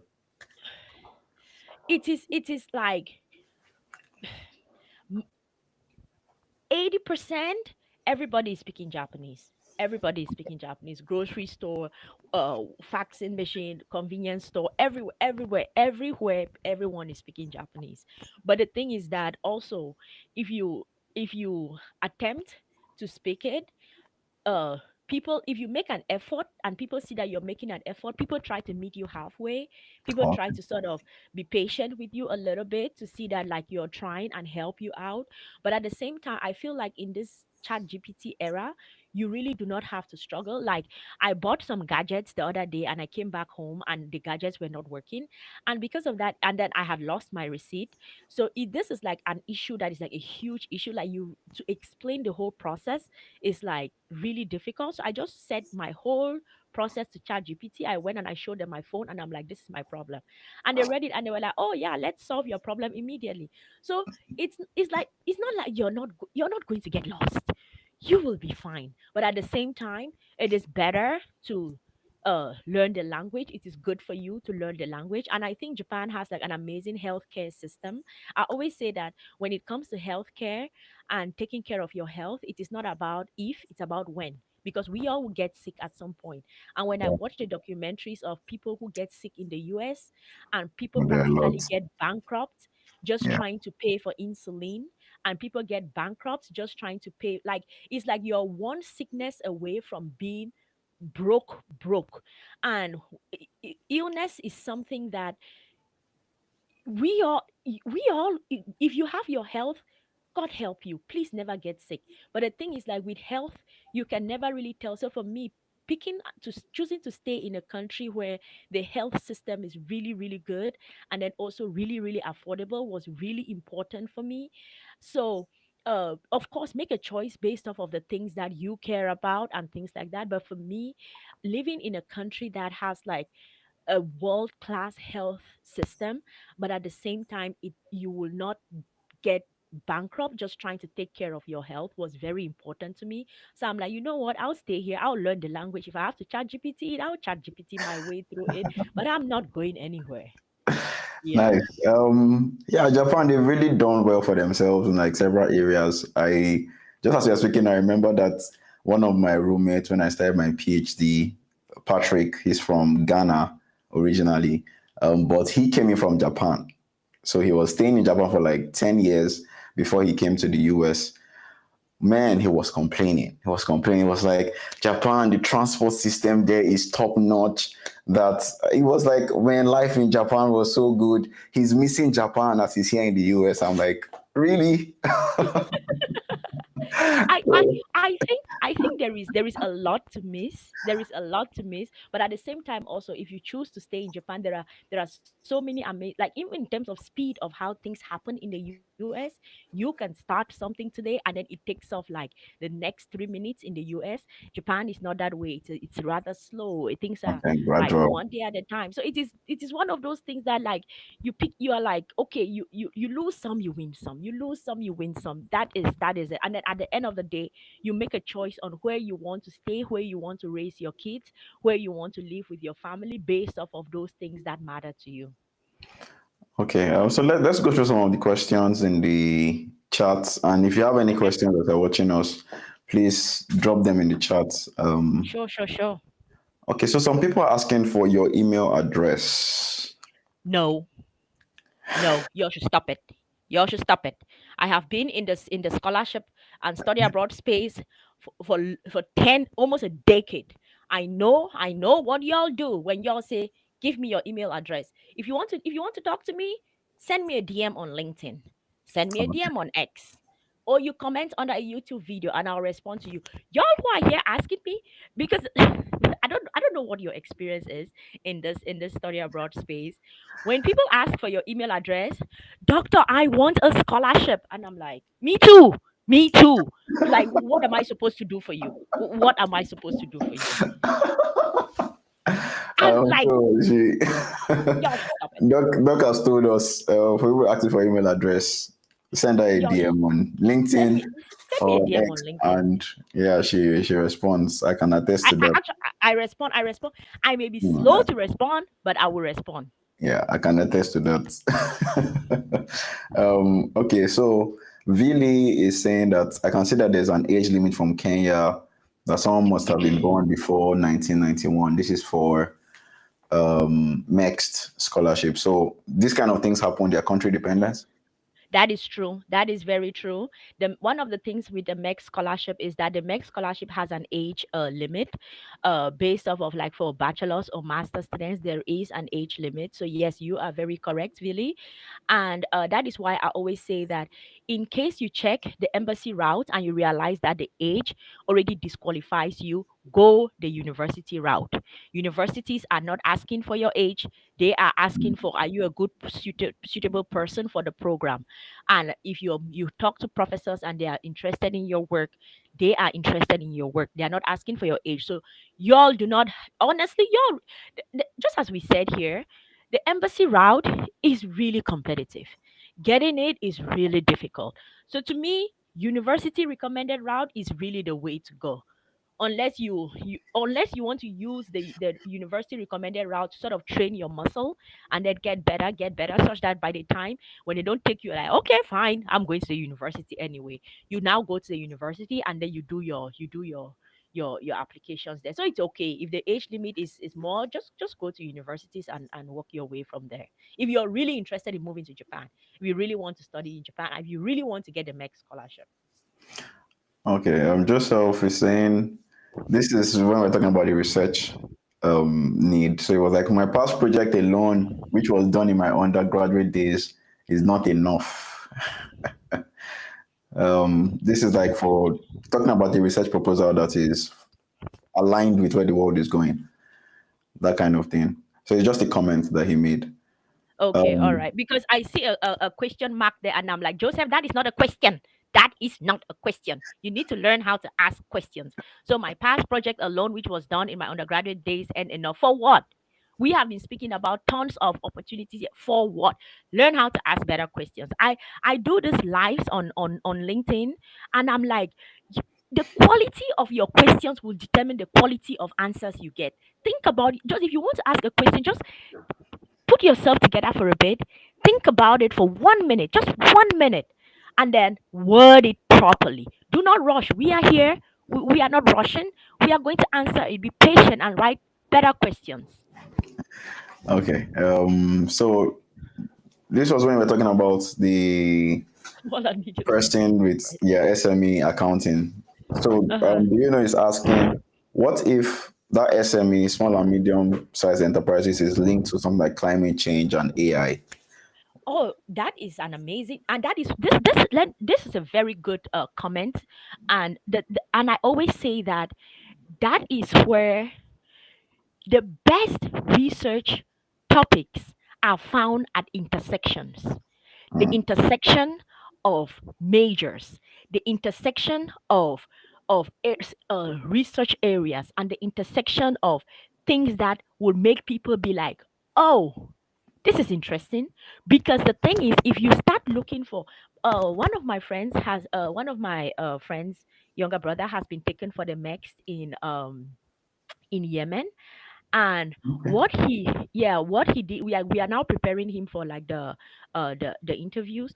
And what he did was, he did something with reference to he studied something with reference to finance.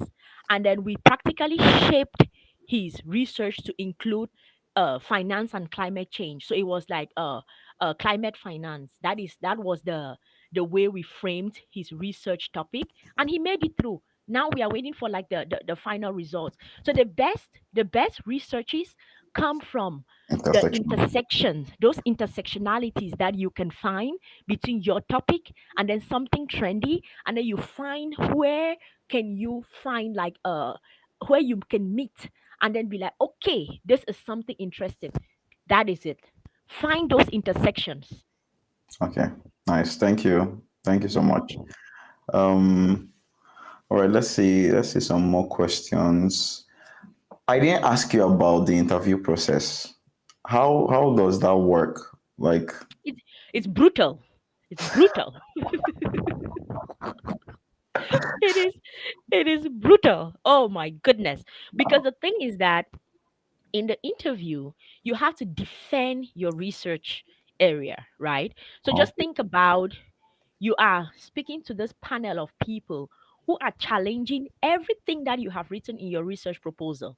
And they are challenging it from the perspective of how important is this? Like, anybody else can do this. Like, why you? Why are you? Why do you think you're the perfect person to do this?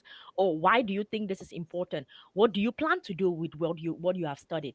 Just as we said, it's presidential treatment. They are going to pay for everything for you. Like, why do you think that that amount of money should be spent on you? What do you bring to the table? Like, who are you that we should give you all of this money? So it is really, really challenging. They challenge everything about everything that you have written, and then it is your job to defend why what you are studying. And that is why I'm talking about someone who is doing a 1988 topic. Because when you go to the interview and they're asking you about why is this important, if you have done SMEs and climate change, you can start talking about the future of climate change and how SMEs can contribute, and how we are living in a world where this much changes are happening. And if we, as small and medium-sized enterprises, if we do not collaborate, like, this is like grassroots work. So yeah, many, the idea of communities are built around small and medium-sized enterprises that help these people save their money in this whatever thing. So it is like that, the grassroots nature of that is you bringing in. And because of that, it is those people that we can educate about climate change. It's those people that we need to talk to. Because when it comes to, we can take big decisions about whatever, but when it comes to implementation, it goes down to the grassroots. So you defend your topic based off of what you have written. So you it is brutal, because you really have to know what you have written and be able to defend it when you are challenged. And trust me, you are going to be challenged. thank you. Yeah. Thank you. So, Abdul Rashid, we answered this question before. Probably he was not here when we did. Do I need English language tests before I apply for the MEXT scholarship in Japan? No, you don't, but you will write an English test. Yeah, you write an English test. And this is when you are applying the embassy route. The university route, do you write English test? The embassy route, they are going to use some universities will ask you to submit IELTS or TOEFL. Okay. But yes, especially if you did not do your studies in an English language like if English was not the predominant language in your university, some universities will ask you to submit like an IELTS or a TOEFL, because else how do they, the embassy is able to determine it, because you all sit there and they watch you write the exam, right? So they can sort of determine with certainty how good you are. But the university now, needs to use another way to gauge how good you are. So depending on the university, some will be like, okay, if you did your bachelor's in English, okay, that's okay. But some will be like, okay, we need to see the IELTS or the TOEFL. Okay. There's a good question here. 10 years study gap. 10 years study gap, and how many years is the work permit when you're done? So when I want to apply for this, do they consider things like study gap? 10 years study gap. 10 years study gap. How old are you now then? Because I'm I'm thinking one I'm that graduated like 20, the person will be 30 years. okay, if you graduated when you were 20 years old and then now you're 30 years old, you're still qualified to apply for the MEXT embassy route. So, what were you doing in these 10 years? Because one of the things with the MEXT scholarship is that they prefer candidates who, as long as you do not deviate. Let's say that you did, okay, for me, for my case, right, I did special needs education, teaching children with disabilities at the undergraduate level. When I was applying for my scholarship, I was applying to study disability science. Disability science is connected to what I was doing. It's not the same words. I did special needs education, which is educating children with disabilities. But when I was going to do my master's, I was applying for disability science. It's not the same wording, same wording for both bachelor's and what I was applying for, but it is connected. So I think that if it is somehow connected, they will not necessarily bother you. But what I'm wondering is, what were you doing during these 10 years? Like, what does your CV look like? Like, in these 10 years, were you working? Like, 10 years study gap is a big study gap. So Yeah. it's like, what is filled up in this 10 years? Like, are you trying to apply for something relating, if you were working, are you trying to apply to something that is related to what you were working? Or did you just get out of school, you were not working? Like, what happened in these 10 years is very, very important to provide some kind of context as to it. But what you should know about the MEX scholarship is they prefer you to continue in the same route. If you studied something at the bachelor's, they will want you to study something related at the master's level. And then how many years for work permit? Yeah. Um, it depends. Like, it depends on the job you get. Like, if you apply, there are some jobs that through that job you will get 1 year, some you'll get 3 years, some you'll get 5 years. It really just depends on the job that you get. And normally after studies, when you get 1 year, the next time you apply you're going to get 3 years, and then the next time you can start applying for permanent residence. Okay. I just want to be clear on how it works because, like in the US, it's standard that everybody gets 1 year. But if you are in STEM, science, technology, engineering, and maths, you can extend that 1 year to 2 extra years, which will be three in all. Oh, So okay. Okay, so they're asking for the years that they give you to job hunt. yes. Oh, okay, okay. I thought that because she said work permit. I was okay, okay. If you are asking for a work permit, they give you 6 months to job hunt, and then after that 6 months, they can renew it for 6 more months for to continue job hunting. So normally it's standard 1 year to job hunt. Okay, 1 year to job hunt. And then when you get that job can now give you a permit for maybe Yes. 1 year or 3 years or five 3 years years. or 5 years. It depends on Okay, the kind of okay, job you okay, get. If you okay, get a job okay. like a researcher, they can give you That's five good. years immediately. If you get a job that is like very high skilled, let's say of some kind of an analyst or something, you can get 5 years immediately. So it really depends on the kind of job you get. Okay. So Joseph has rewarded this question. So he said you were talking about attending seminars online and offline, getting involved in NGOs, voluntary work as part of profile building. So he's asking that if my undergraduate research work, it won't be enough to have my application accepted. Yeah, No, are it you won't be enough. submitting like a It research won't app? be enough. It won't be enough. It won't be enough, because guess what, the 1000 people that you're competing with, they all have undergraduate research work. So the idea is, what makes you stand out? What makes you stand out? What makes you stand out is the busybody that you have been doing that volunteering, tutoring students, going to this center, doing this work, participating in this conference, participating in this seminar, doing all the busy body that you have been doing and moving up and down.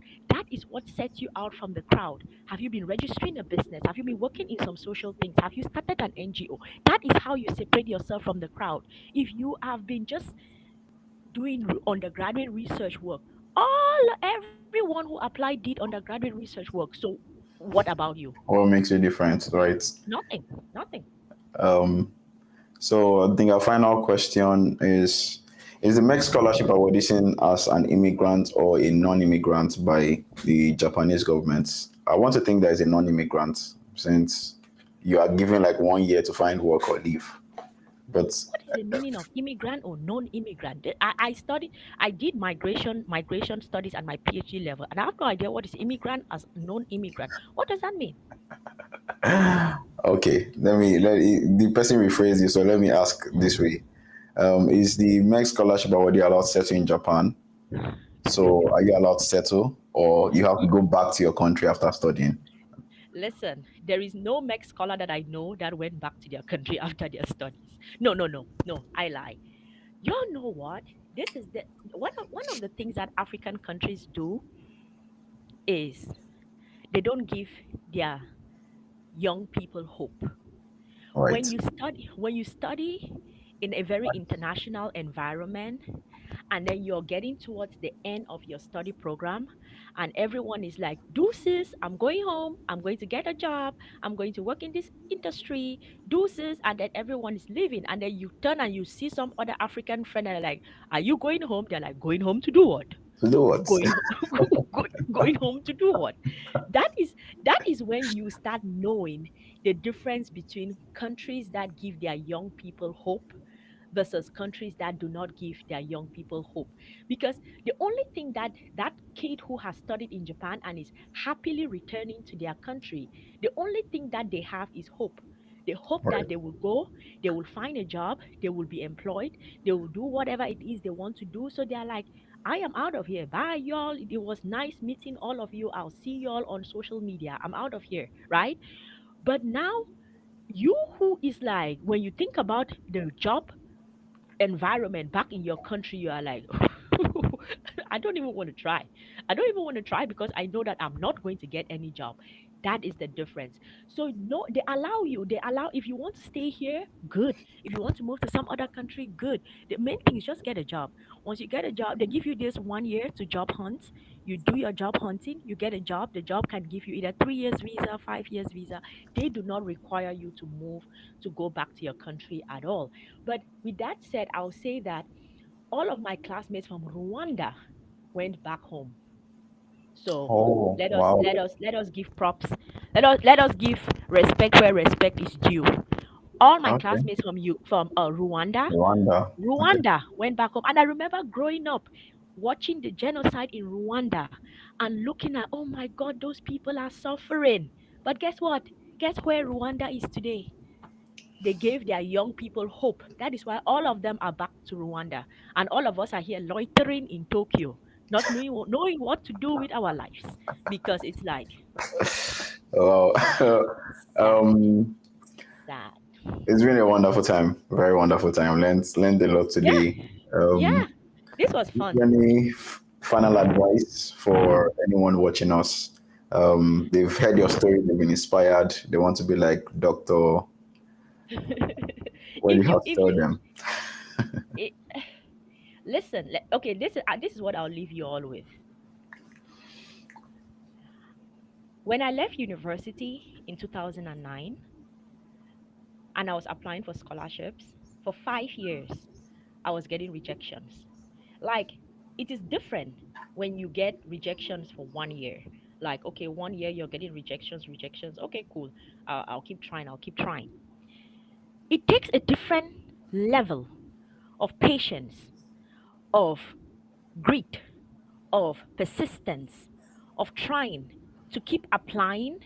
Yeah. 1 year rejection, 2 years rejections, 3 years rejections, 4 years rejections, 5 years rejections. It takes a different level of grit for you to stay in there and keep applying and hoping that you are going to get better, like you something is going to show up. So, and the reason why I did not give up was because I kept asking myself, what was I doing wrong? Like there is something I'm doing wrong. I do not know what I'm doing wrong, but I know that there is something I'm not getting right. So, for you all right now, no matter where you all are, if you're applying and you're getting tons of rejections, what is it that is not adding up? Are you able to determine what it is that is not adding up? And secondly, I was getting rejections for 5 years. I graduated with a second class upper. So it's not like I had a low GPA. So Right. you can do everything right. You can submit the best SOP, the best CV, the best something, but guess what? Just as we're talking about the MEXT scholarship or the Chevening scholarship or the Commonwealth scholarship, annually those scholarships have a number cap. They Mm. cannot take above a certain number of students. So it can be that every the first 1,000 applicants had a first class upper, but still within those first class we had a first class, but within those first class applicants, some of them are still going to get rejected.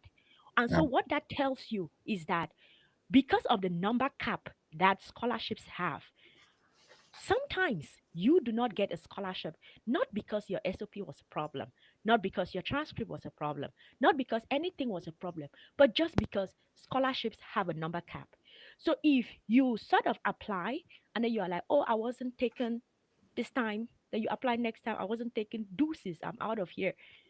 You you do not you you probably gave up just at the time when something else would have happened. So if I applied for 5 years, I got rejections. After that 5 years of getting rejections, I had 8 years of continuous acceptance. So my Mm. question to you is, how badly do you want it? How badly do you want it? Are you ready to stay in that rejections, rejections, rejections, and keep pushing and keep pushing and keep pushing till you get it? Are you ready to do that?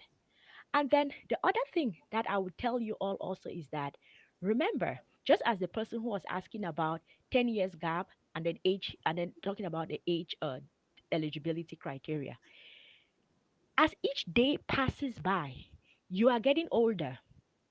And as you are getting Mm. older, your chances of scholarships is reducing. Reducing. Yes. When you celebrate your birthday, that birthday means that you probably have been eliminated from applying from a particular scholarship. And as the more time you waste, the more eliminations are coming. The more time you waste, the more eliminations are coming. So every day you are getting older, and age is one of those things that we cannot run away from. You will Mm. keep getting older and you will keep getting older. So right now is the time for you to stay in that application zone. And I always tell students, think about what you're applying for. Think about, just as well was asking me about how it changed my life and oh, it's presidential treatment. They come and I don't know anything about visa denials. They come, you go and give your passport, they sign everything. You jump on a plane. I don't even know how much I got to know how much they pay flights later on, but I had no idea. Someone is there to pick you up, someone is there to take you. They move you, they show you your dormitory, you're living here. This is how much they're giving you every month. That is an opportunity that changes your life for forever.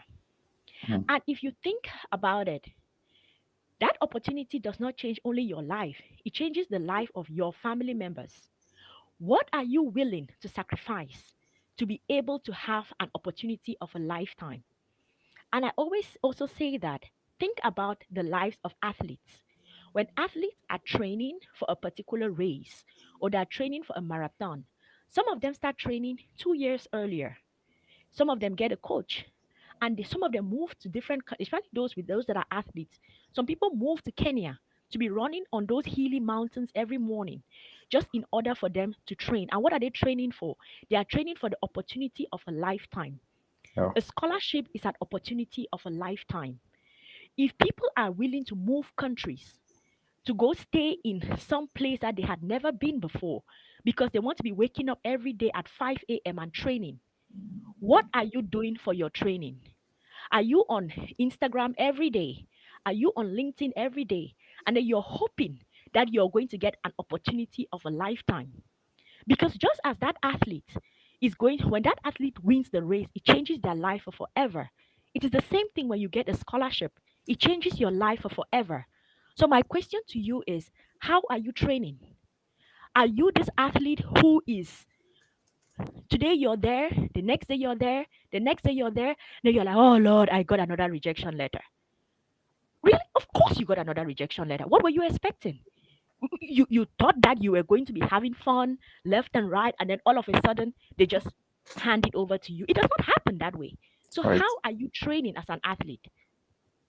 That is the last question I'll leave with you all. I'm done. Thank you. Yeah. Thank you so much. So how can people connect with you? I put your link tree on the link tree. Has link tree showing now? That Profiles are there. it's Our interesting products you are put there. it's interesting you put my Linktree link because I've tried not to share my Linktree. My Linktree link is not updated at all. I need to go and update my Linktree. I've not updated it for such a long time. For such a long Okay. time. Y'all know what? If y'all want to get to me, DM me on LinkedIn. DM me on LinkedIn. DM me on LinkedIn or DM me on Twitter, and I'm going to reply to you all. And okay, it's there. Also, I don't know. Can I tell them about what I do right now, or you have Yeah, yeah, another yes. Go question ahead, before? please. Go ahead. Okay. All right. So two things. Zubel already talked about the YouTube channel. So Mondays, if you all are interested in scholarships, come to the YouTube channel. You are going to find information for you all. And then right now, I am working on a course. I'm working on a course for three groups of students. The Mm. first groups of students is if you are a newbie to the world of scholarships, like if you are someone who has not yet submitted your first application and you're like, oh my God, this is so confusing to me, I am working on a course for you all. Secondly, if you have been applying and getting tons of rejections, trust me, I was getting rejections for 5 years. I know exactly what you're going through. So if you are those people, I'm preparing a course for you all. And then the third group of people are people with low GPAs. The highest people who need strategy when it comes to scholarships is those that have low GPAs. If you have a low GPA, you need to fall back and really think on strategy before you even submit one application.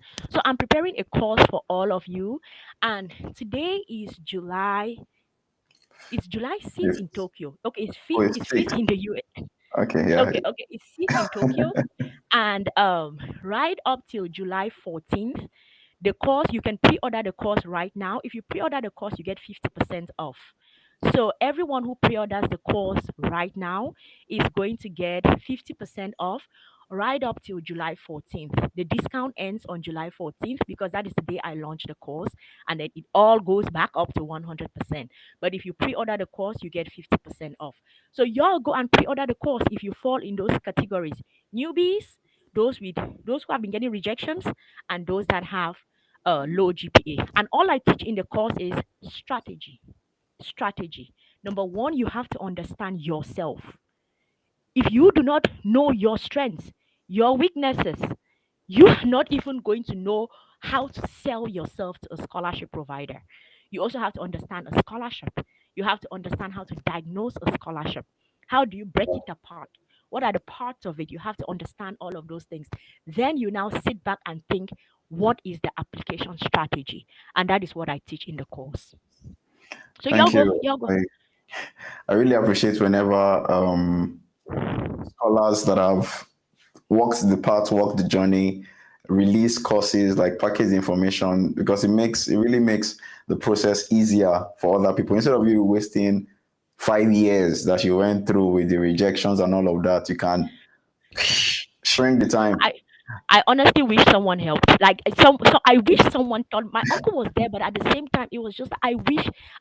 Put it this way: what I put in the course is what is.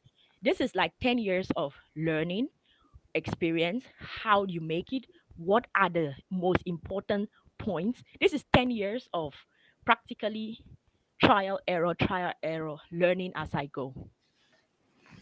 Yeah. All right. Thank you.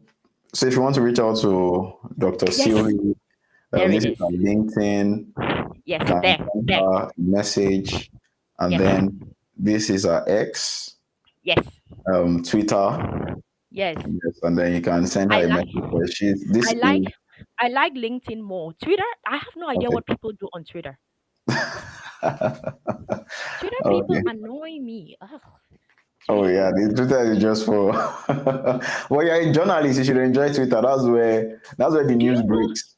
Do you know the amount of spam that happens on Twitter? I wake up Yeah, on it's a Twitter lot. and I have like 30 unread messages. And then I'm like, oh my God, what did I miss? Spam, spam, spam, spam. And I'm like, Elon Musk, can you stop this? Like, I never get no spams on LinkedIn. If someone Hmm. DMs me on LinkedIn, I am not struggling to find your message. Immediately, even with you, you remember I was taking so long to reply your messages. That is because when I practically have to sort through to see, okay, is this a legit person or is this not a legit Wow. person, to see Wow. what I'm replying to. So it's like it takes a ton of my time. So to be honest with you, I prefer communicating with people on LinkedIn because number one, I know these are real people.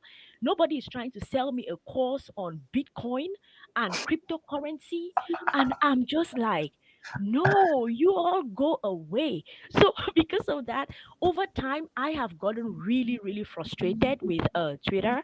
So LinkedIn is like my preferred platform now. If someone is DMing me, the person is asking me a question, they are trying to get me some kind of information or whatever. Nobody's trying to sell me nothing when they DM me on LinkedIn. So I really, really prefer LinkedIn is like my social media of choice. Okay. Yeah. All right. So this Oh yeah, is this is it. Thank you for yeah, this is the searching for park. it. Thank Um, you.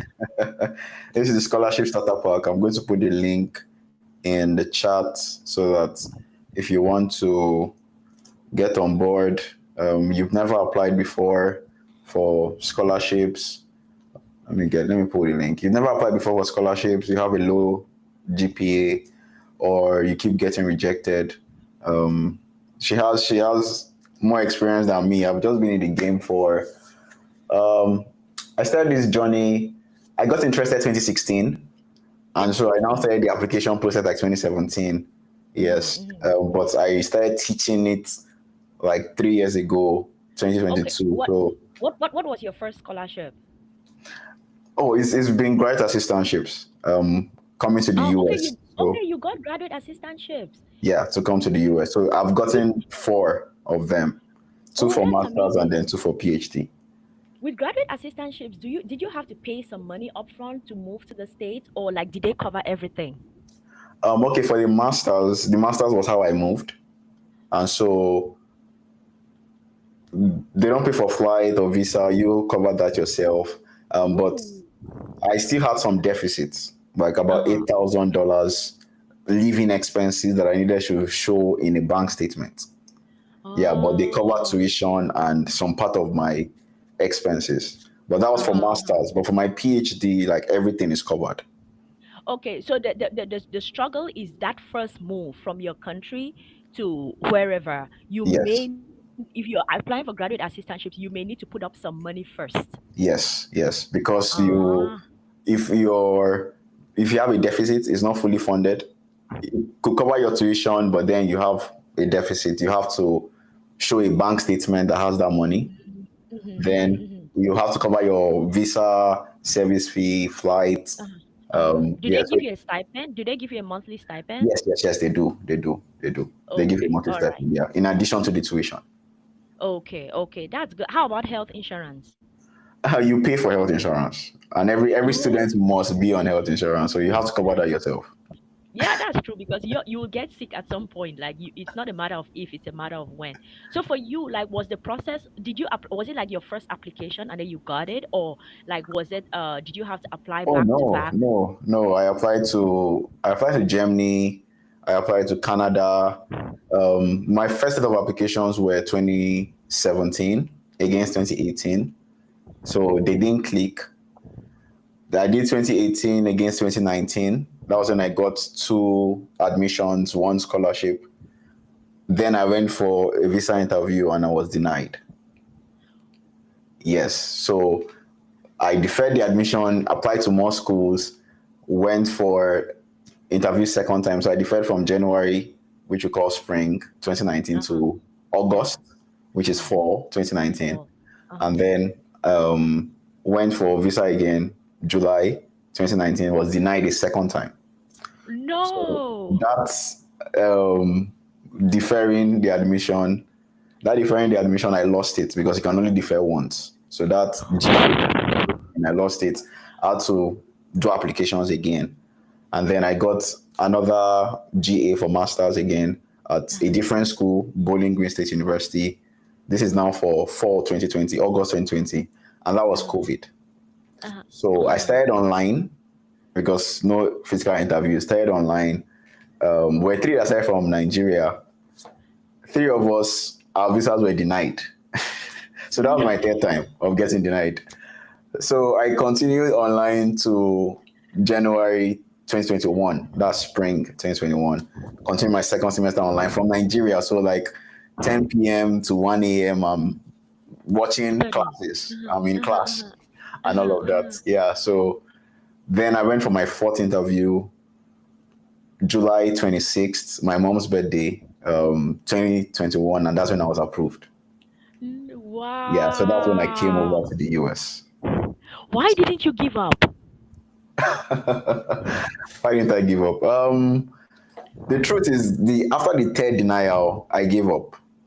Like after the Okay. third, I was like, I'm done with US. Not done with scholarships completely, but like I'm done with US. I finished with the first class from school, studying mathematics. Finished with 4.65 over 5.0. Ooh, So that's amazing. I wanted to like further my studies, get some better opportunities abroad. I looked at Nigeria and I knew that, man, there wasn't really much for me here. For me, for some other people there are, but for me, I knew that there's not much for me here. I have to move. I have to go somewhere else. Uh, So, but then after that third denial, I prayed about it, and God sent me three signs in 24 hours. tell me. I'm interested to know. Okay, so what were the three signs? First of all, I reached out to my program coordinator, and then telling him that, oh, my visa was just denied.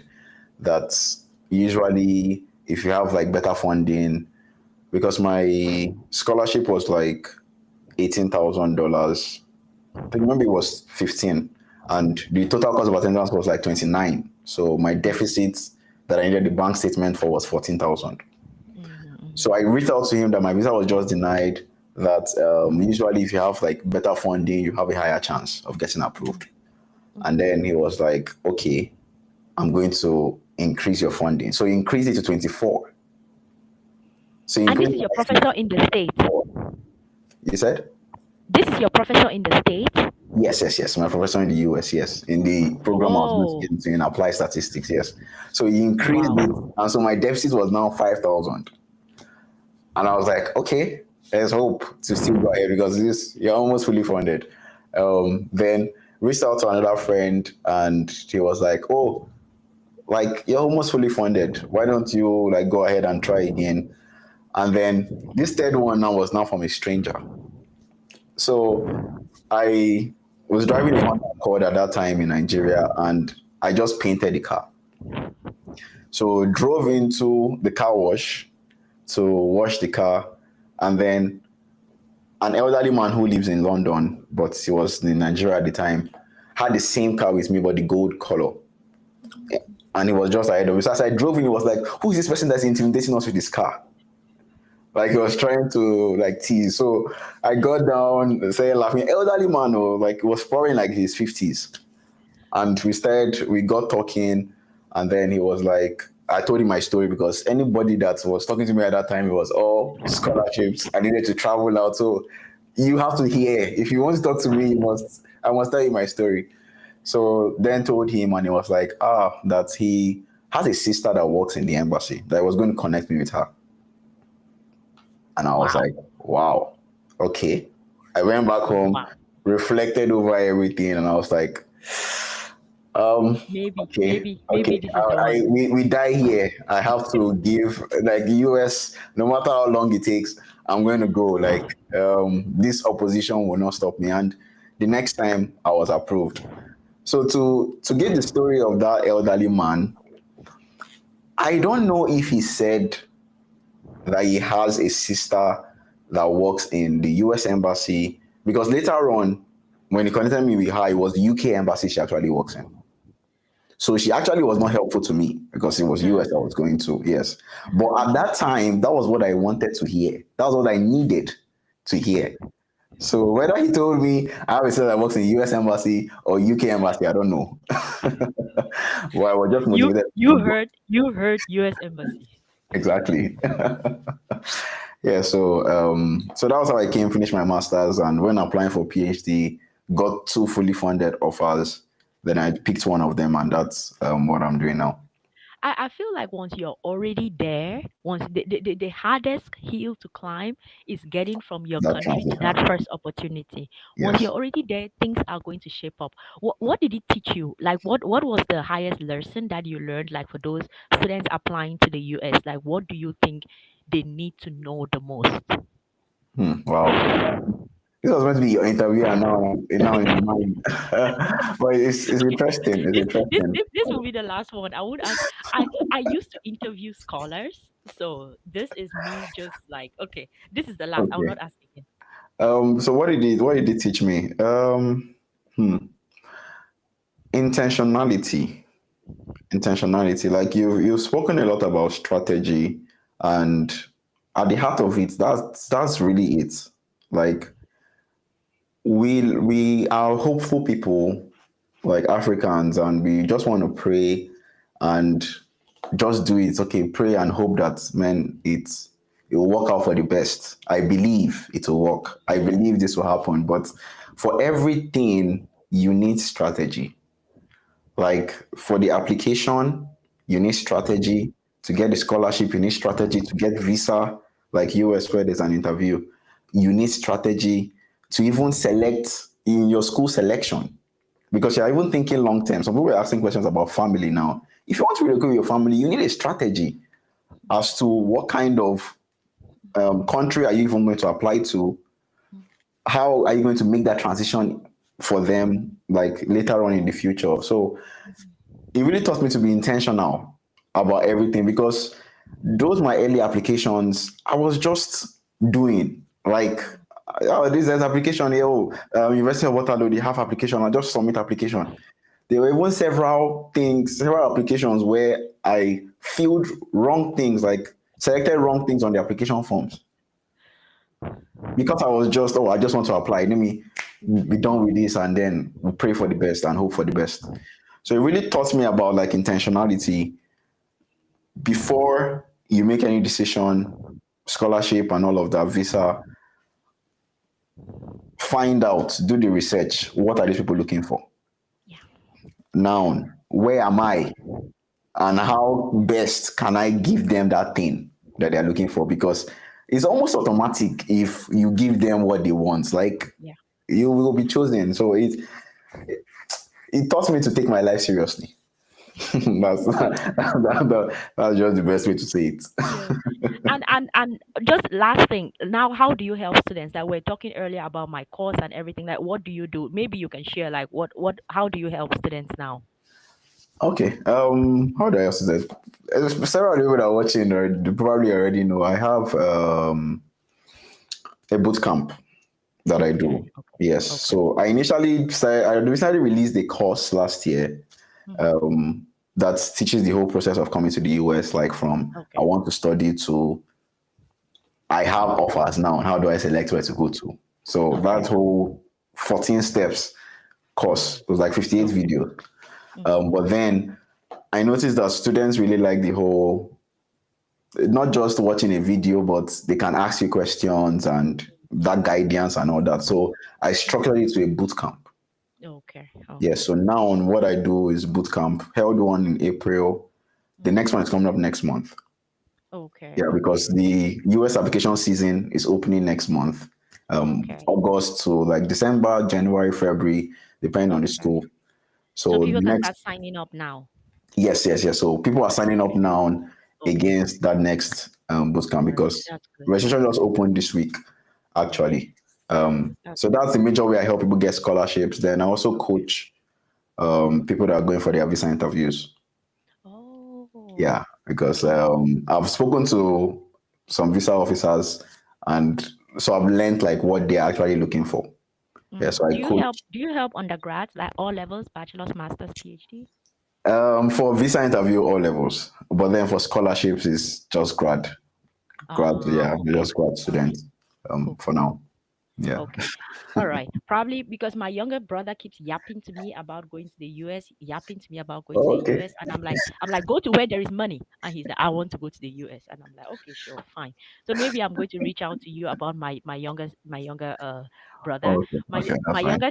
My younger sister studies in Canada. So the last the baby the last boy, that is the person that I'm just like, what do I do with you? So that is the person. So I'll probably reach out to you about my younger brother. Okay, that's fine. But Alrighty. it's been a very great time. It's been a Yeah, very this good was time. fun. Like learned a lot today. Yeah, this was fun. Um, all right. Thank you everyone for joining. Thank you, Doc. We learned so much. Yeah, All right. thank you all so much for having me.